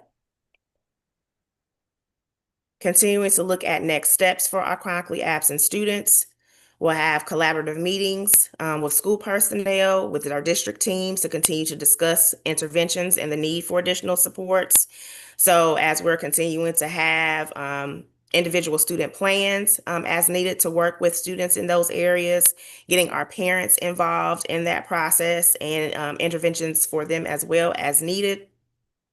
We're going to continue to monitor the impact of attendance on cohort graduation rate and looking at the possibility of credit recovery if needed, looking at our 4-year graduation plans for our students to see if there are interventions or supports we can put into those plans to assist with our students, helping to determine the need for MTSS support and placement for our students based off of their cases, and then continuing to provide family academy sessions for our students. We want to continue to educate our parents and our communities, not only about the importance of attendance, but how to provide support to students for making sure that they are aware of coming to school and why that matters. And then finally, next slide, we want to continue to provide this education by implementing our OCS Attendance Week, the first ever. We're super excited about that. It is actually kicking off next week. The February 2nd through 6th is Attendance Matters. Be here to get there. And so a part of us continuing to advocate for and educate our families in the community about attendance and what it means, we have our Attendance Week coming up and we are asking everybody to participate. So we'll have some PSAs that you'll see coming out, as well as some spirit days next week that we're asking everybody to participate in. So even our board members and Dr. Jones, everybody at King Street, at Welcome Center, and all of our buildings will be participating with our students as well. You'll see the days of the week here and how we are addressing our students are taking part in it as well. Our schools have some activities planned as well as the dress out days for our students. And so we are really excited about Attendance Week and kicking off that. So you see our hashtags there, be here to get there, and OCS Attendance Week. So be sure that when you are dressing in your orange or your green or your red, white, and blue, or your college gear next week, that you are taking pictures, that you are posting them and using those hashtags to get the word out about Attendance Week. And again, we like to have a little bit of fun as we're educating and telling everybody about the importance of attendance, but really, you know, you have to be in school so that you can get to one of those 3 E's, whether it's enlistment, whether it is employment, whether it is enrollment. And we want to make sure that we're sharing with everybody the importance of that. So please help us by participating and spreading the word about Attendance Week next week. And thank you. Next slide. That was a lot of information in a short time. Any questions? All right, board members, if you have questions, you can use the raise your hand feature, or if you're not sure, we have Wendy up first, and then Sarah. Dr. Dreyer and the team for the presentation. I do have a few questions. It's great to see that the numbers are dropping and we are having less students be suspended. I'm still concerned about the high number for Black students and Hispanic students. I do hope we do more and thank you for what you guys are doing at the moment. My question is, when it comes to students that need mental health and they don't have insurance, what are we doing to ensure that these children are getting the services they need? And the other question, if I may, I'll just keep it to 2 so everyone has a turn, is can you give us a number of truancy court? Like how many cases have we had? Thank you. Sure thing. So I'll take the first one, Dr. Dre, if you want to take the second one. And so for our students who do not have insurance, we have gaggle teletherapy, which is something that is provided by the district that we pay for. And so no matter what insurance or lack of insurance that you have or don't have, you're able to still receive those services. Some of our agencies also provide pro bono services, which is a free service if the insurance does not match. And the truancy court numbers, I do not have those numbers right on hand, Ms. Padilla, but I can get that information to you at a later time. Okay. Should I go next? Yeah, go ahead, Sarah. Yeah, I lowered my hand in anticipation that I would. Thank you. Thank you so much for the presentation and just all of the work that your team does to impact all of these outcomes that we're monitoring. I have a couple of questions. I'll just start with a couple. One was, it was at the very beginning, I think it was about SEL. One of the professional developments for teachers, I think Dr. Dreyer, you mentioned, was called highly structured lesson components training. And I just had never heard of that before. And I was wondering what that was. I can speak to that since I delivered it. It was requested at a particular school site, so I gave it to a variety of teachers at that school site, and I'm working to expand that out. But as you know, our curriculum instruction team is working really well to ensure that folks are well versed on explicit instruction practices, and I spend time learning about that as well, so that the work that I do can kind of align with that.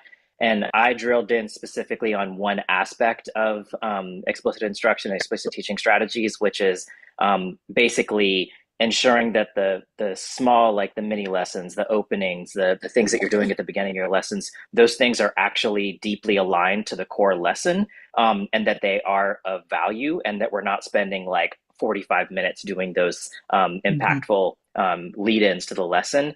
And how to like ask the right questions to make sure that we are working efficiently and drawing students in and keeping them engaged in something super meaningful that's going to move on to the rest of the lesson. So I provided that training to educators, and it went really well, and I'm working to continue to expand that out. Great. Will, should I pass it on and then we can just round robin? Yeah, if you don't mind. Yeah, great. All right, Bonnie. You're on mute, Bonnie. So I'll start on the absentee questions. And first, thanks for the overwhelming amount of data. So thank you for that. And a lot of work goes into it.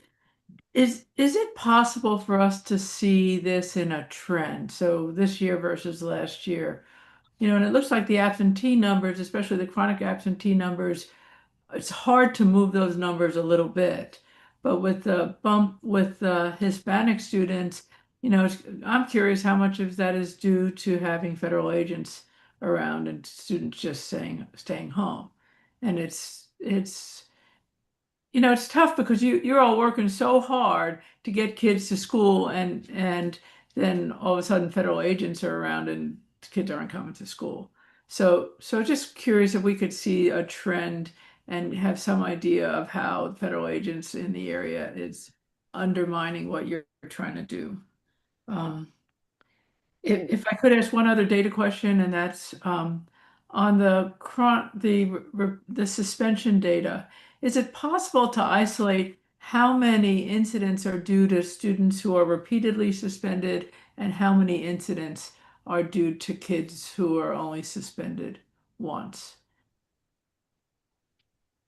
So to address the attendance questions, Ms. Hauser, so we can provide a year over year of the attendance information. And so we'll provide that to you as we go through. Now, while we are able to see and we can monitor reasons for being absent, I would be lying to you if I told you for certain that everybody's going to tell us that the reason that they're staying home is due to the agents and things of that nature. And so it may not or be very accurate information. And so we are looking into and currently monitoring reasons for those absences that can help us provide support. Again, it's going by what is reported, and so that it may or may not be that.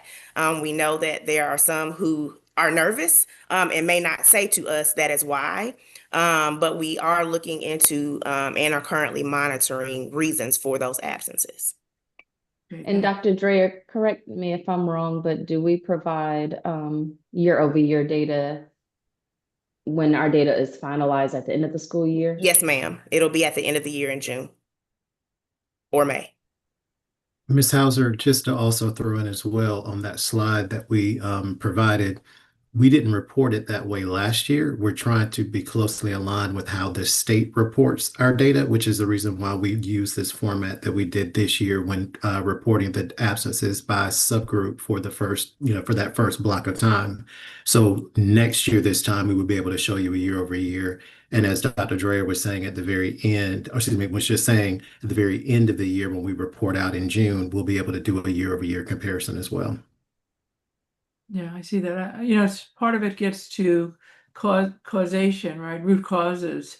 And without understanding the patterns, it's hard to get to some of that. And I hear you loud and clear, Dr. Dreyer, about we can't be exactly precise, but if we knew there were more, if there was a higher percentage of absences of Hispanic students at a certain time table, it just would be interesting to see that. Then we could draw our own conclusions from that. But I hear it. It would just be helpful. And on the suspension data, it would just be helpful to understand how it clusters, how many of our suspensions are due to a small number of students and how many, because the numbers are relatively small, right? And number of incidents even are relatively small. So it would just be helpful to know how many are due to students who are repeatedly suspended. And I will point out, Ms. Hauser, that is precisely the work that is happening at the school level as they're looking down at their individual students and the students who are repeatedly experiencing these incidents and figuring out what supports may need to be provided to them. I will also point out that if we could run that data ourselves and look into that, but we're looking at less than 50 students per subgroup that are experiencing repeated incidents of out of school suspension. Okay. All right. Carrie? I want to thank the team for this great presentation. Just a couple quick shout outs and two quick questions or points of noticing or concern. So awesome on the panorama participation. It's really hard to glean a lot from there without good, robust participation. I know that's been hard won. Awesome on the youth mental health first aid program. I've been able to participate in that and found it super instructive and useful. Also the restorative practices, and want to share my experience. That doesn't mean that discipline is not also happening, but restorative practices help that return to the classroom. And I am curious at some point hearing more about Bounce Back, if that's like a district piloted program, like an internal program. But a couple, one, I'll point out one noticing that hasn't come up yet, and that is I felt kind of sad seeing the 4th and 5th grade data, where I know these are all favorable because they're over 50%, but it seemed like there was stronger across demographics, positive feelings for that younger group, the 4th and 5th, and seeing some of that dip among Black students when it came to student-teacher relationships, diversity and inclusion, and positive feeling. It was lower than some of the other subgroups. And so, if I feel like I know you all are constantly coming up with ways, how can we meet the needs of those students who are not experiencing that sense of inclusion or sense of support, and even as we're working so hard as a district to create a safe environment, students still experience racist incidents or feeling like on the outside of something. And so I just wanted to notice that aspect of the data. Thank you. And also in our elementary students, it has also increased some points as well. And so I can say though, while it is a little low, that there are some increases. And so what we're doing is working. And we are working to do a little bit more to make sure that they are knowledgeable and comfortable with reporting. Not just on the survey, but to us as well as, again, whatever those supports or interventions that they need, whether it's in-house or something that we have to refer out, that we're able to do that as well. But thank you for that.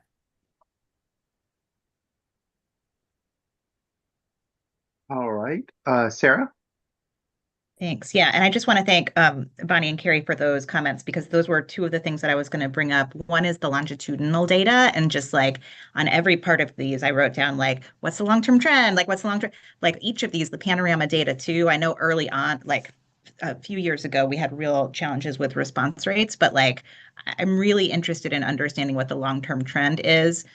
Generally, I think in any data point we think matters as a school district. So this is sort of a broader, and I think that's part of the value of landing on consistent metrics that we report every time, is to understand that long-term trend and what we're doing and whether it makes a difference. And then to Carrie's point, I also noticed in the panorama data some of those differences between white students' experience and students of color experiences, and that was part of what, that's one of those places where it would be helpful to know if we're making improvements there or not. And just noticing those differences sort of across many of these different things we're measuring, including attendance, and knowing that this all kind of hangs together, which is why you present it together. The question I have is, and I think I may have brought this up last time too, this 50% on the panorama as like the threshold for concern. Like, I think that just like on an instinctual level, not understanding the details of the survey, that just makes me sad. If we're at like 55% of students agree that they have an adult, and that kind of stuff, that it doesn't make like a kind of root sense to me that 50% would be our cutoff. And I'm wondering, like, does that come from Panorama itself? Like, where do we get that number? And like, does it really feel right to us that that's what we're sort of aiming for as a district? I know we don't have goals around Panorama outcomes, which might be something to think about, but like, I don't know if you have any thoughts about where that sort of comes from and whether that's really where we should be aiming. It is a recommendation to look at that from a response rate as far as favorable responses to questions. As we're looking in that dashboard, it changes. It's like red, green. It's like a stoplight. And so it starts to change right around that 50% mark. That's not to say that we're not looking at it, because it's, 55 or, 60. We're still looking at that and monitoring that, and we're still able to drill down. So I absolutely understand the thought that that's kind of like a low threshold to look at. Again, not necessarily a goal, but something that we're looking at as when we're monitoring and when it starts to change from a, hey, this needs to be monitored, we need to look at that.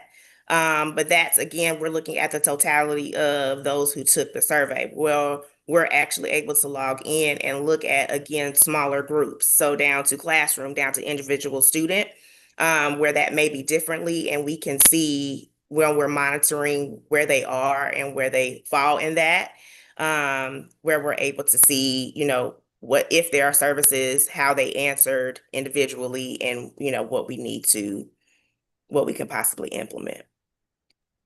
Mm-hmm. Thank you. And just, sorry, that follow-up, does that happen in sort of is there like a structured follow-up that you all do with each school, or is that sort of like they have the information available and they go through it? So the schools do have access to their dashboard where they can log in and see their response rates and break it down just as we can, down to the individual student. And so they're able to see where they are and help them decide again whether it's a school-wide something that needs to be implemented, whether there are students that need to be invited to groups or referred out to services, or if they need to be a part of the MTSS process. So they are able to log in and see their information as well.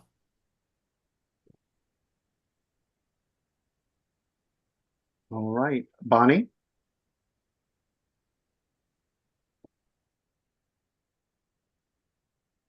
You're on mute, Bonnie. I appreciate, yeah, I'm sorry. I appreciate Sarah asking that, and I wondered about that too. And the other thing, and Dr. Dre, you were kind of touching into it, and I'm not even sure that panorama is intended for this, but there gets to a point where you're talking about the relationship between a student and a teacher and how that is. And if, you know, and I don't know if you're looking at or looking for patterns for specific teachers or specific students that are just not forming relationships. I was fascinated when you had the social perspective taking metrics, and they were very, very low, but I wondered if that's looked at a little bit more broadly in terms of, you know, how the student is forming relationships with the teachers, how the teachers are in forming relationships with their students. And those answers are looked at from a general sense. So it does not, they're not marking the specific teacher or that specific person. Now, again, because we can see the student who has answered in that way and be able to assist them. So it might be a counselor or a social worker or a trusted adult that they're going to provide this information to, so that we can provide some support to them. But they're not notating specifically who they don't have a relationship with. So we're not able to notate teachers at all, but we are able to help those students individually.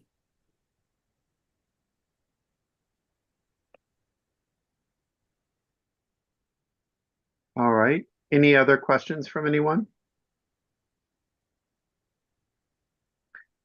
All right. I'd like to thank everyone for the excellent discussion and conversations. I just had two quick questions. I noticed that Boomerang wasn't listed. Is it considered a diversionary program, or is it just still count towards out of school suspension? Because I thought it was a type of diversionary.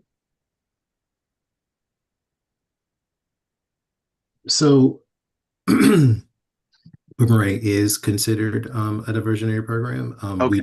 We did not include that data in this presentation, but if there is specific data that you are requesting in regard to Boomerang, we will be more than happy to provide that for you.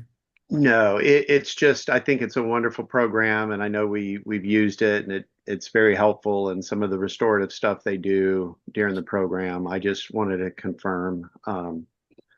The second one I had was around the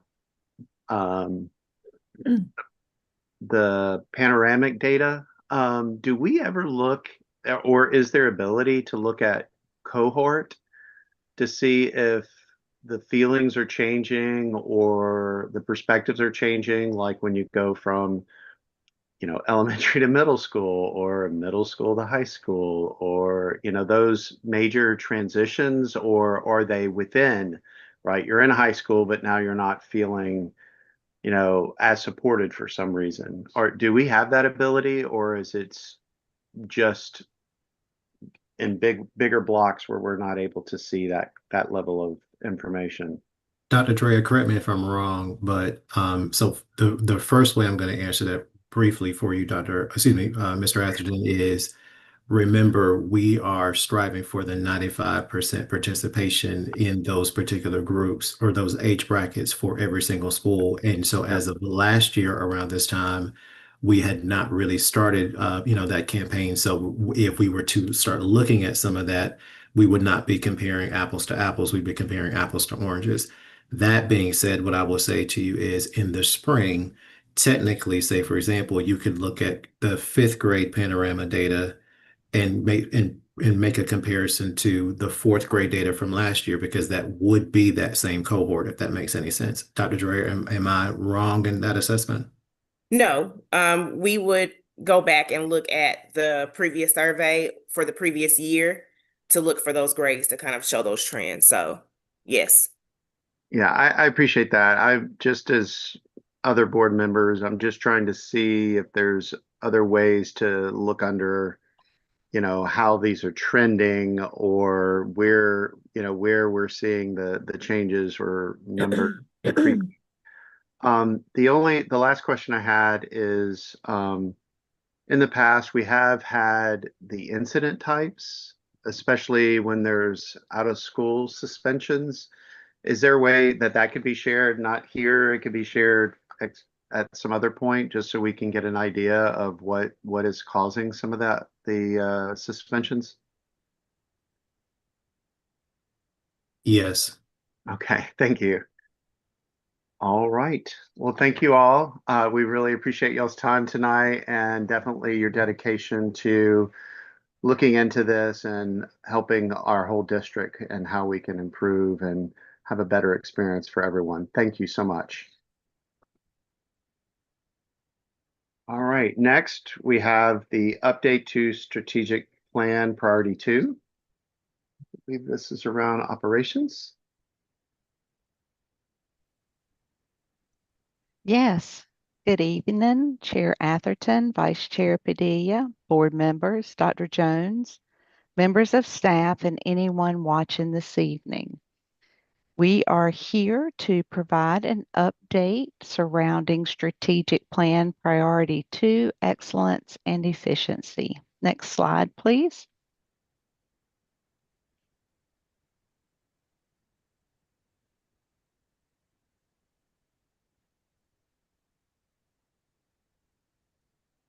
So we jumped ahead a little bit, but that's okay. The slide before that was just our strategic plan and a reminder of that we're going to be particularly talking about priority 2, excellence and efficiency. From here, we are showing you a reminder of the approved goals for priority 2 and what those encompass on the next slide.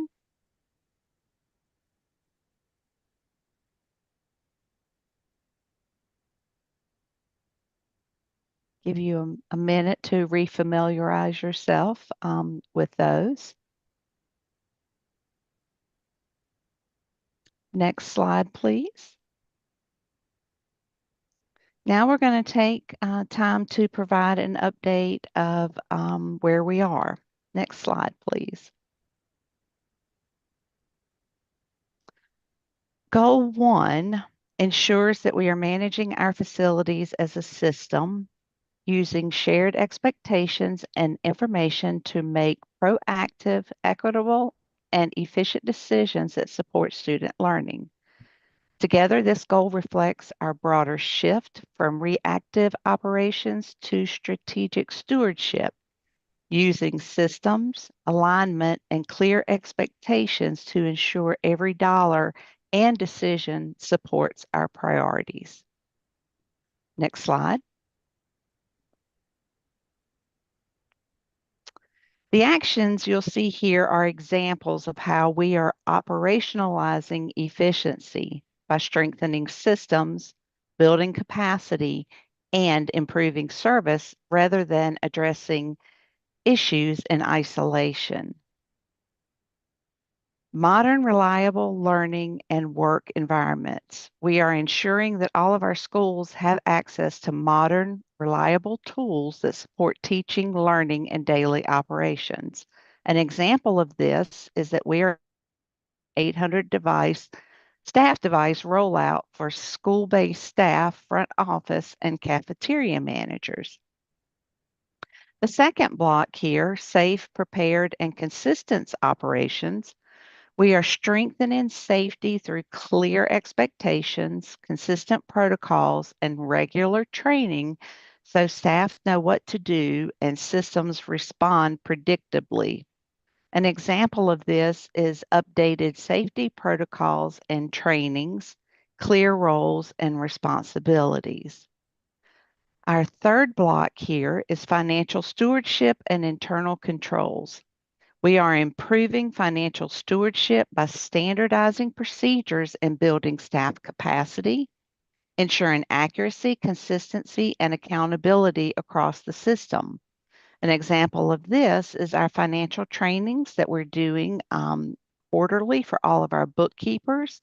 We are establishing standard operating procedures for operations. Long-term asset planning and sustainability. Our updated capital planning reflects a more strategic long-term approach to managing district facilities and resources. An example of that would be our capital improvement plan. And our final area here is responsive, efficient customer service to schools.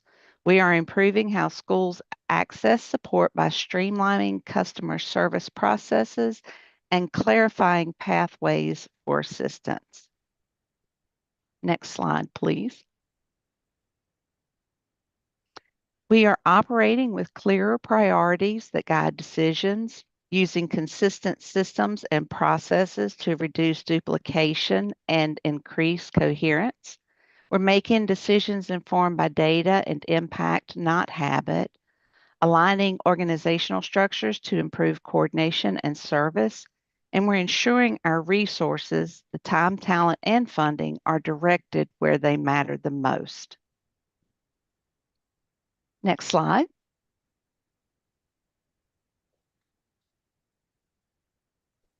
All right, greetings, everyone.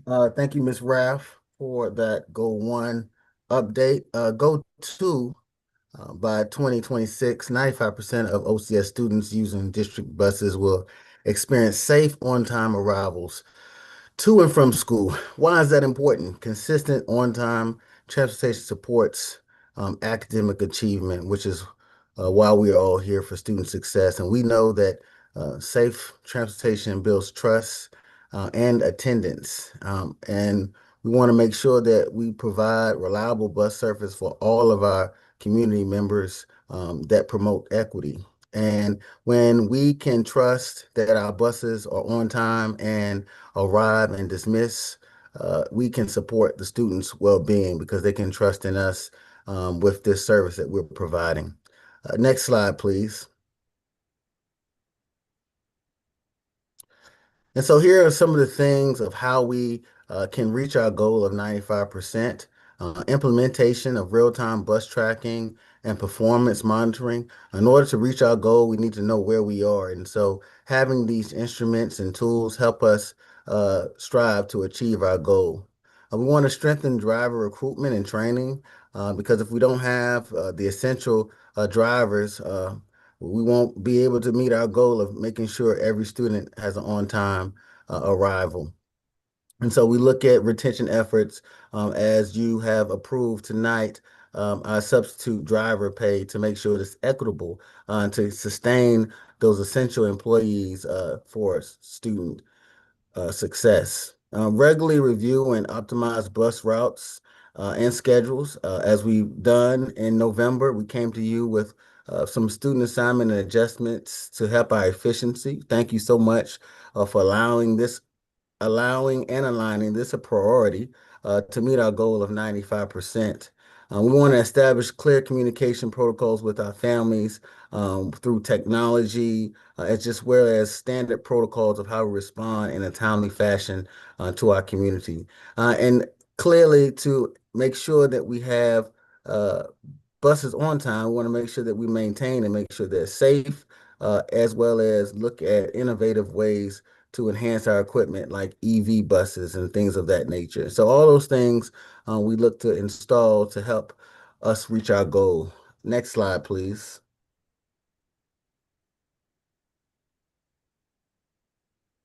So here are the things that we want to put into practice, some of the things that you are aware about. For those who may not know, we have updated all of our buses with turn-by-turn GPSs. This way, we can get rid of the paper that we usually had. This will enhance and reduce our time that we have to look at our next route. With the use of technology, we're able to provide turn-by-turn GPS on all of our buses. We've also increased our visual safety. This can also enhance our goal of achieving 95% by installing cameras on all of our buses. Again, we talked about attendance incentives, working with HR and finance We've been able to provide a stipend to those who have shown up on time consistently to work. As we stated earlier, we wanted to make sure we had equity in our conversation. And so we looked at our budget as well as our human resources and made sure that if you're doing the same service as a substitute bus driver, you should at least be getting paid the same compensation as bus drivers. And so we thank the board for approving that on tonight's agenda. And then we talked about how we can continue to be efficient and reducing some of our stops by engaging in our community. And so we talked and we showcased how community stops can be efficient and essential to meeting our goal of 95%. Next slide, please. And so in goal 3, by 2026, OCS will initiate 100% of capital spending based on key building performance and utilization rates. We know why this is important because well-maintained and appropriately utilized facilities create safe and healthy learning environments. We know that data-driven capital investments ensure resources are directed where they are and have the greatest need. An efficiency use of facilities supports equitable access to quality learning spaces, and aligning our capital spending with performance and utilization allows the district to adapt to the ever-changing needs of our students. Next slide, please. And so how are we able to make sure and ensure that we initiate this 100%? We want to develop and maintain a district-wide facility conditions and utilization index. We've spoken about this in our finance and capital planning. The board has approved a utilization rate. This will help us develop and maintain our district facility needs. Conduct regular enrollment and utilization analysis each year. Dr. Jones works with student assignment and operations with our principals to see just how we're using our facilities so that when we need to make those necessary adjustments, we can based on the data being provided. Align capital improvement planning with instructional priorities. We engage with our academic cohorts to make sure that the capital spending does improve student success. We've developed forms for capital improvements, and the number one priority is that will it make student success and the safety of our students and staff better? And then we establish a transparent and capital prioritization framework. We meet with our board in our finance and capital planning meetings, as well as with finance to align the county's budgets and other funding sources with the improvements here in the district. And then we want to monitor post-investments and their outcomes. We love to hear from our community, our staff, students, and administration on the work in capital and how that is really enhancing our student success. Next slide, please. So here are some of these efficiencies that we have put into practice. We meet weekly with our finance and operations team just so we are aligned with the funding that's coming in, and we are making sure we fund our projects as well as close them out in an efficient manner. We've talked about how we've utilized students' staff surveys, and we've incorporated a new work order system to help us account for the deficiencies as well as ongoing maintenance to our facilities. Again, as stated before, we do an annual review of our school utilization, make sure that we are aligning those needs and prioritize. And we meet with our counterparts both at the county and at Chapel Hill Carrboro City Schools to make sure that we are doing the right things. It's always good to have partners in the same industry to see how we can improve our efficiency. Next slide.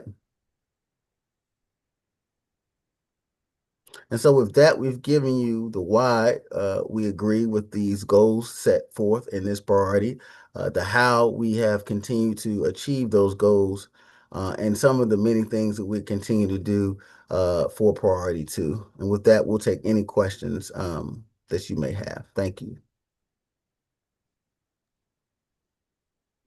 All right, board questions, Bonnie? You're on mute. Thanks for this, Mr. Davis, Ms. Rath. It's pretty exciting to imagine professional metrics and tools for Orange County Schools. And honestly, you've both already made steps with, like even the reports that are on our agenda tonight for finance and for our projects that are underway. Those are new. They are reassuring. They tell us that our finances are in control and that we're doing the things we set out to do. So I appreciate that.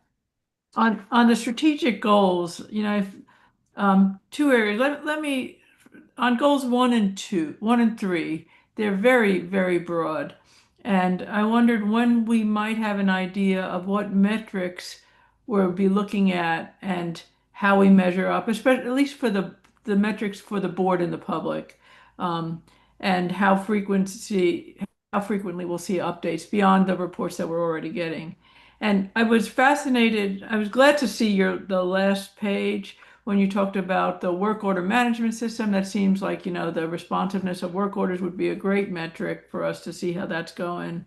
And I'm especially interested in how you're going to work with the county and the collaboration, because what I'm worried about is the county talks about Wolpert priorities and this and that, and we talk about renewal projects and renovation projects, and how do we bring them together so we have a shared framework, a shared vocabulary, so that when we're doing these projects, everybody's talking about the same thing at the same time. So curious when we'll start to see some of these metrics.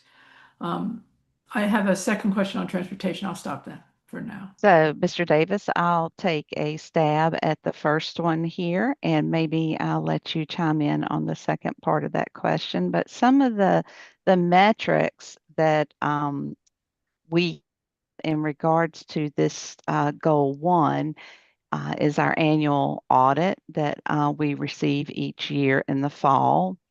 Our teacher working conditions survey, and on the off years, we have an employee survey that data is being gathered in regards to that. We have our capital investment plan that is developed annually and presented to the commissioners. And then your indoor air quality reports that are also provided to the board.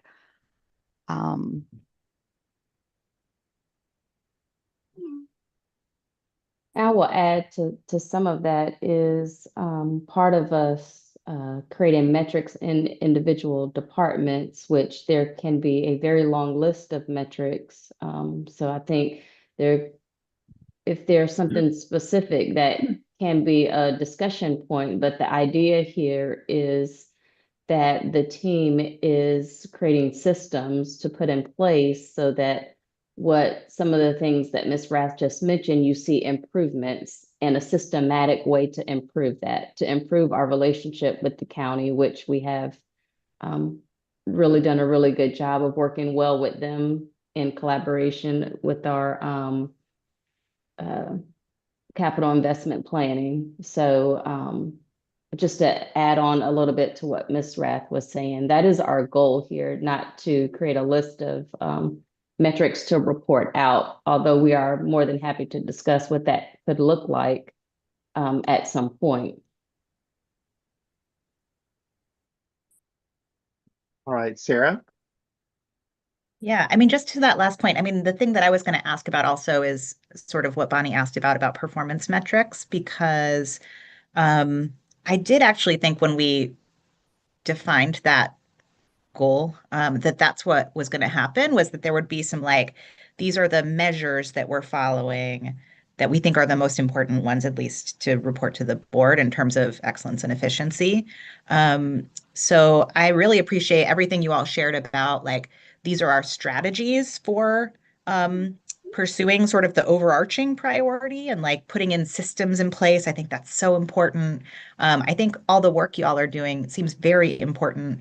I guess I just thought it would be more of one of the outcomes here would be some quantitative metrics. It does seem though, just given where we are in the development of the new strategic plan, that may be the opportunity to do that, is to clarify what are those really important measures that we want to include to sort of judge our performance here. So.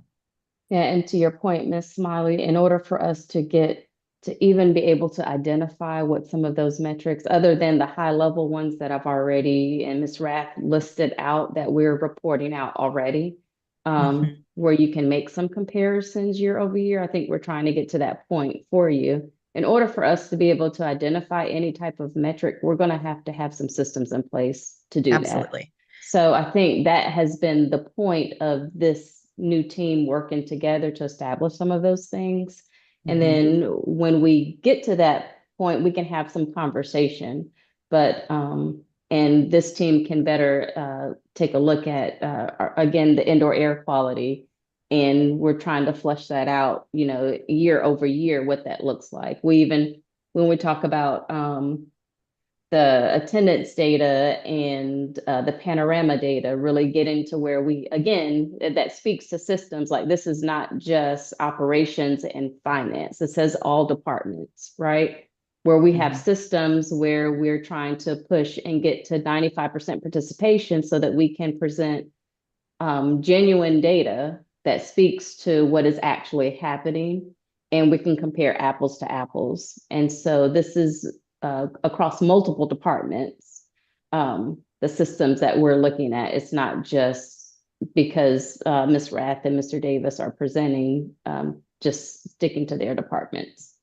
Yeah, I think that's great. And I do think like the second goal around the school buses, and like that hits your point of like, we need the systems to be able to get the good data in order to do it. But that's one of those clear metrics where I was like, this is going to matter for kids. Like, if 95% of all the buses are on time, 95% of the time, like, kids are getting to school on time, and that really matters. So I hope we can get sort of similar clarity across like all the different things that are happening across operations and finance and HR that impact the district. Yeah. Thank you. Bonnie? Yeah, I just want to echo that on two levels. One is, I believe that as the county and as we work with the county and Chapel Hill on the core group, and the county develops its own dashboard around capital projects, that's going to begin to shape the metrics. And I think the metrics will include priority systems and other things for our capital projects. Budget, I think there's a question about, are we spending money on the things that we are most important in making the difference? Because it's kind of where the buck ends, right? The buck stops with where we spend the money. And I think we've made incredible progress already in the area of finance.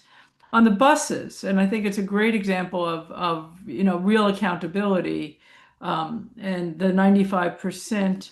What is it, 95% safe arrival? I would just like to ask, and I don't know if it comes into next year. Preguntar, y esto no sé si tiene que ver con el año que viene, pero intérprete, perdón, no puedo escuchar.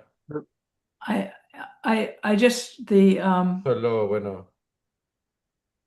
I'm getting an echo. Yeah. There we go.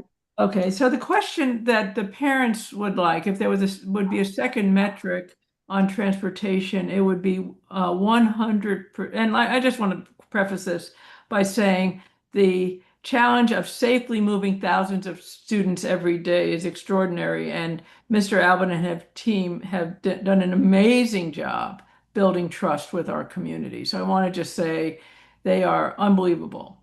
And what parents are asking for is a metric, and the number is close to 100% of knowing of communication, timely communication of bus delays. So if the bus is going to be late, they would like to know before the bus is supposed to arrive. So it'd be really nice if we could figure out a way to work that metric in. And on that incredible transportation team, the goal is not to add work for them, and certainly I would be interested if we need to, spend more money to make that happen, but it's so important to our families.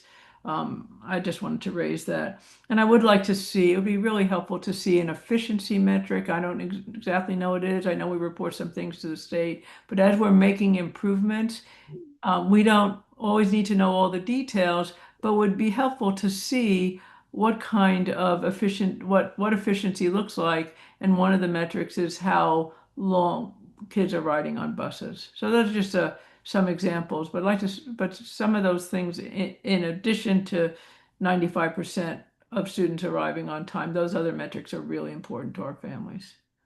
It was great, great. They're making amazing progress, so.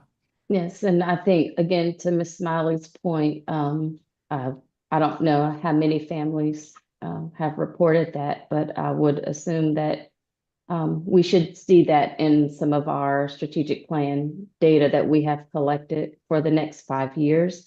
And if that is the case, certainly that can be something that is added either to a metric or a strategy that we utilize to support the work of improving transportation.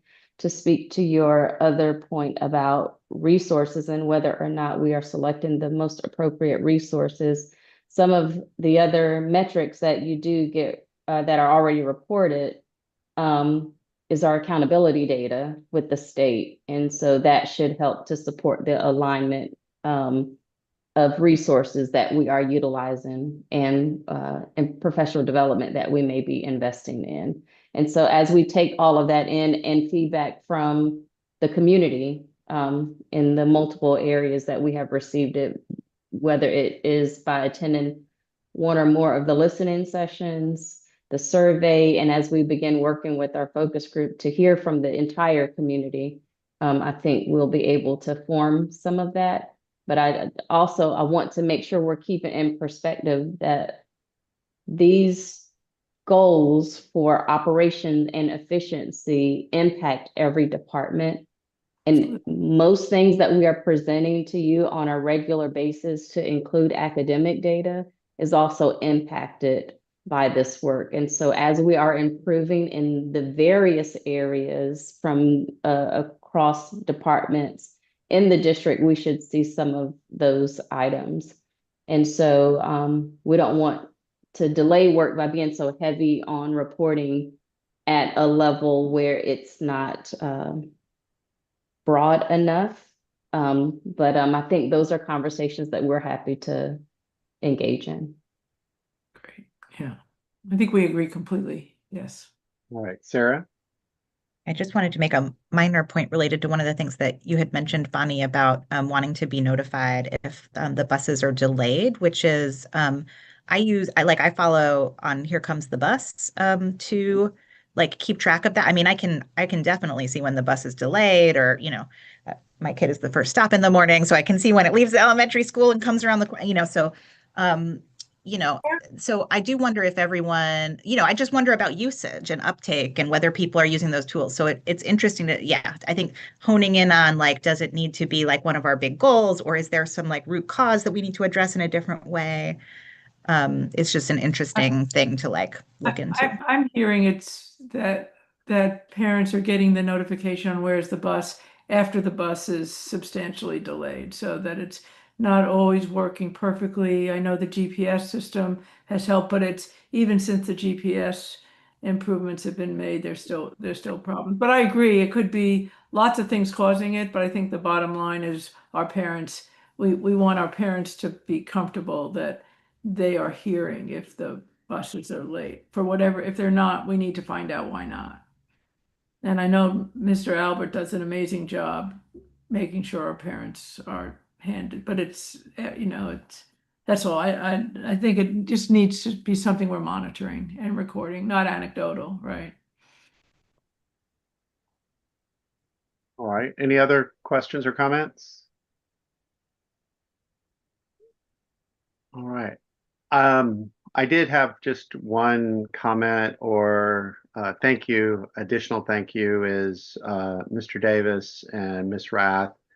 Thank you for all your hard work around this. I do know that this helps us not be in the state of many other districts that are finding themselves and trying to figure out what efficiencies they can do. Being proactive in this has helped us out a lot in determining how to save money and how we can do things more efficient around all of these things. So thank you so much for all you do for the district. And thank you for all the data and presentation tonight. With that is our last agenda item. Dr. Jones, anything else for tonight? No. All right. With that, can we get a motion to adjourn? Motion to adjourn, Bonnie. Okay. Second, Carrie. Carrie.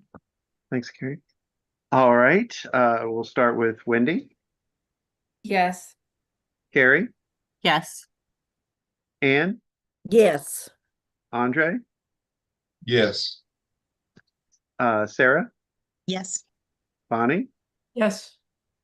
and chair votes yes. We are adjourned. Thank you, everyone, and have a good and safe, warm night. Thank y'all.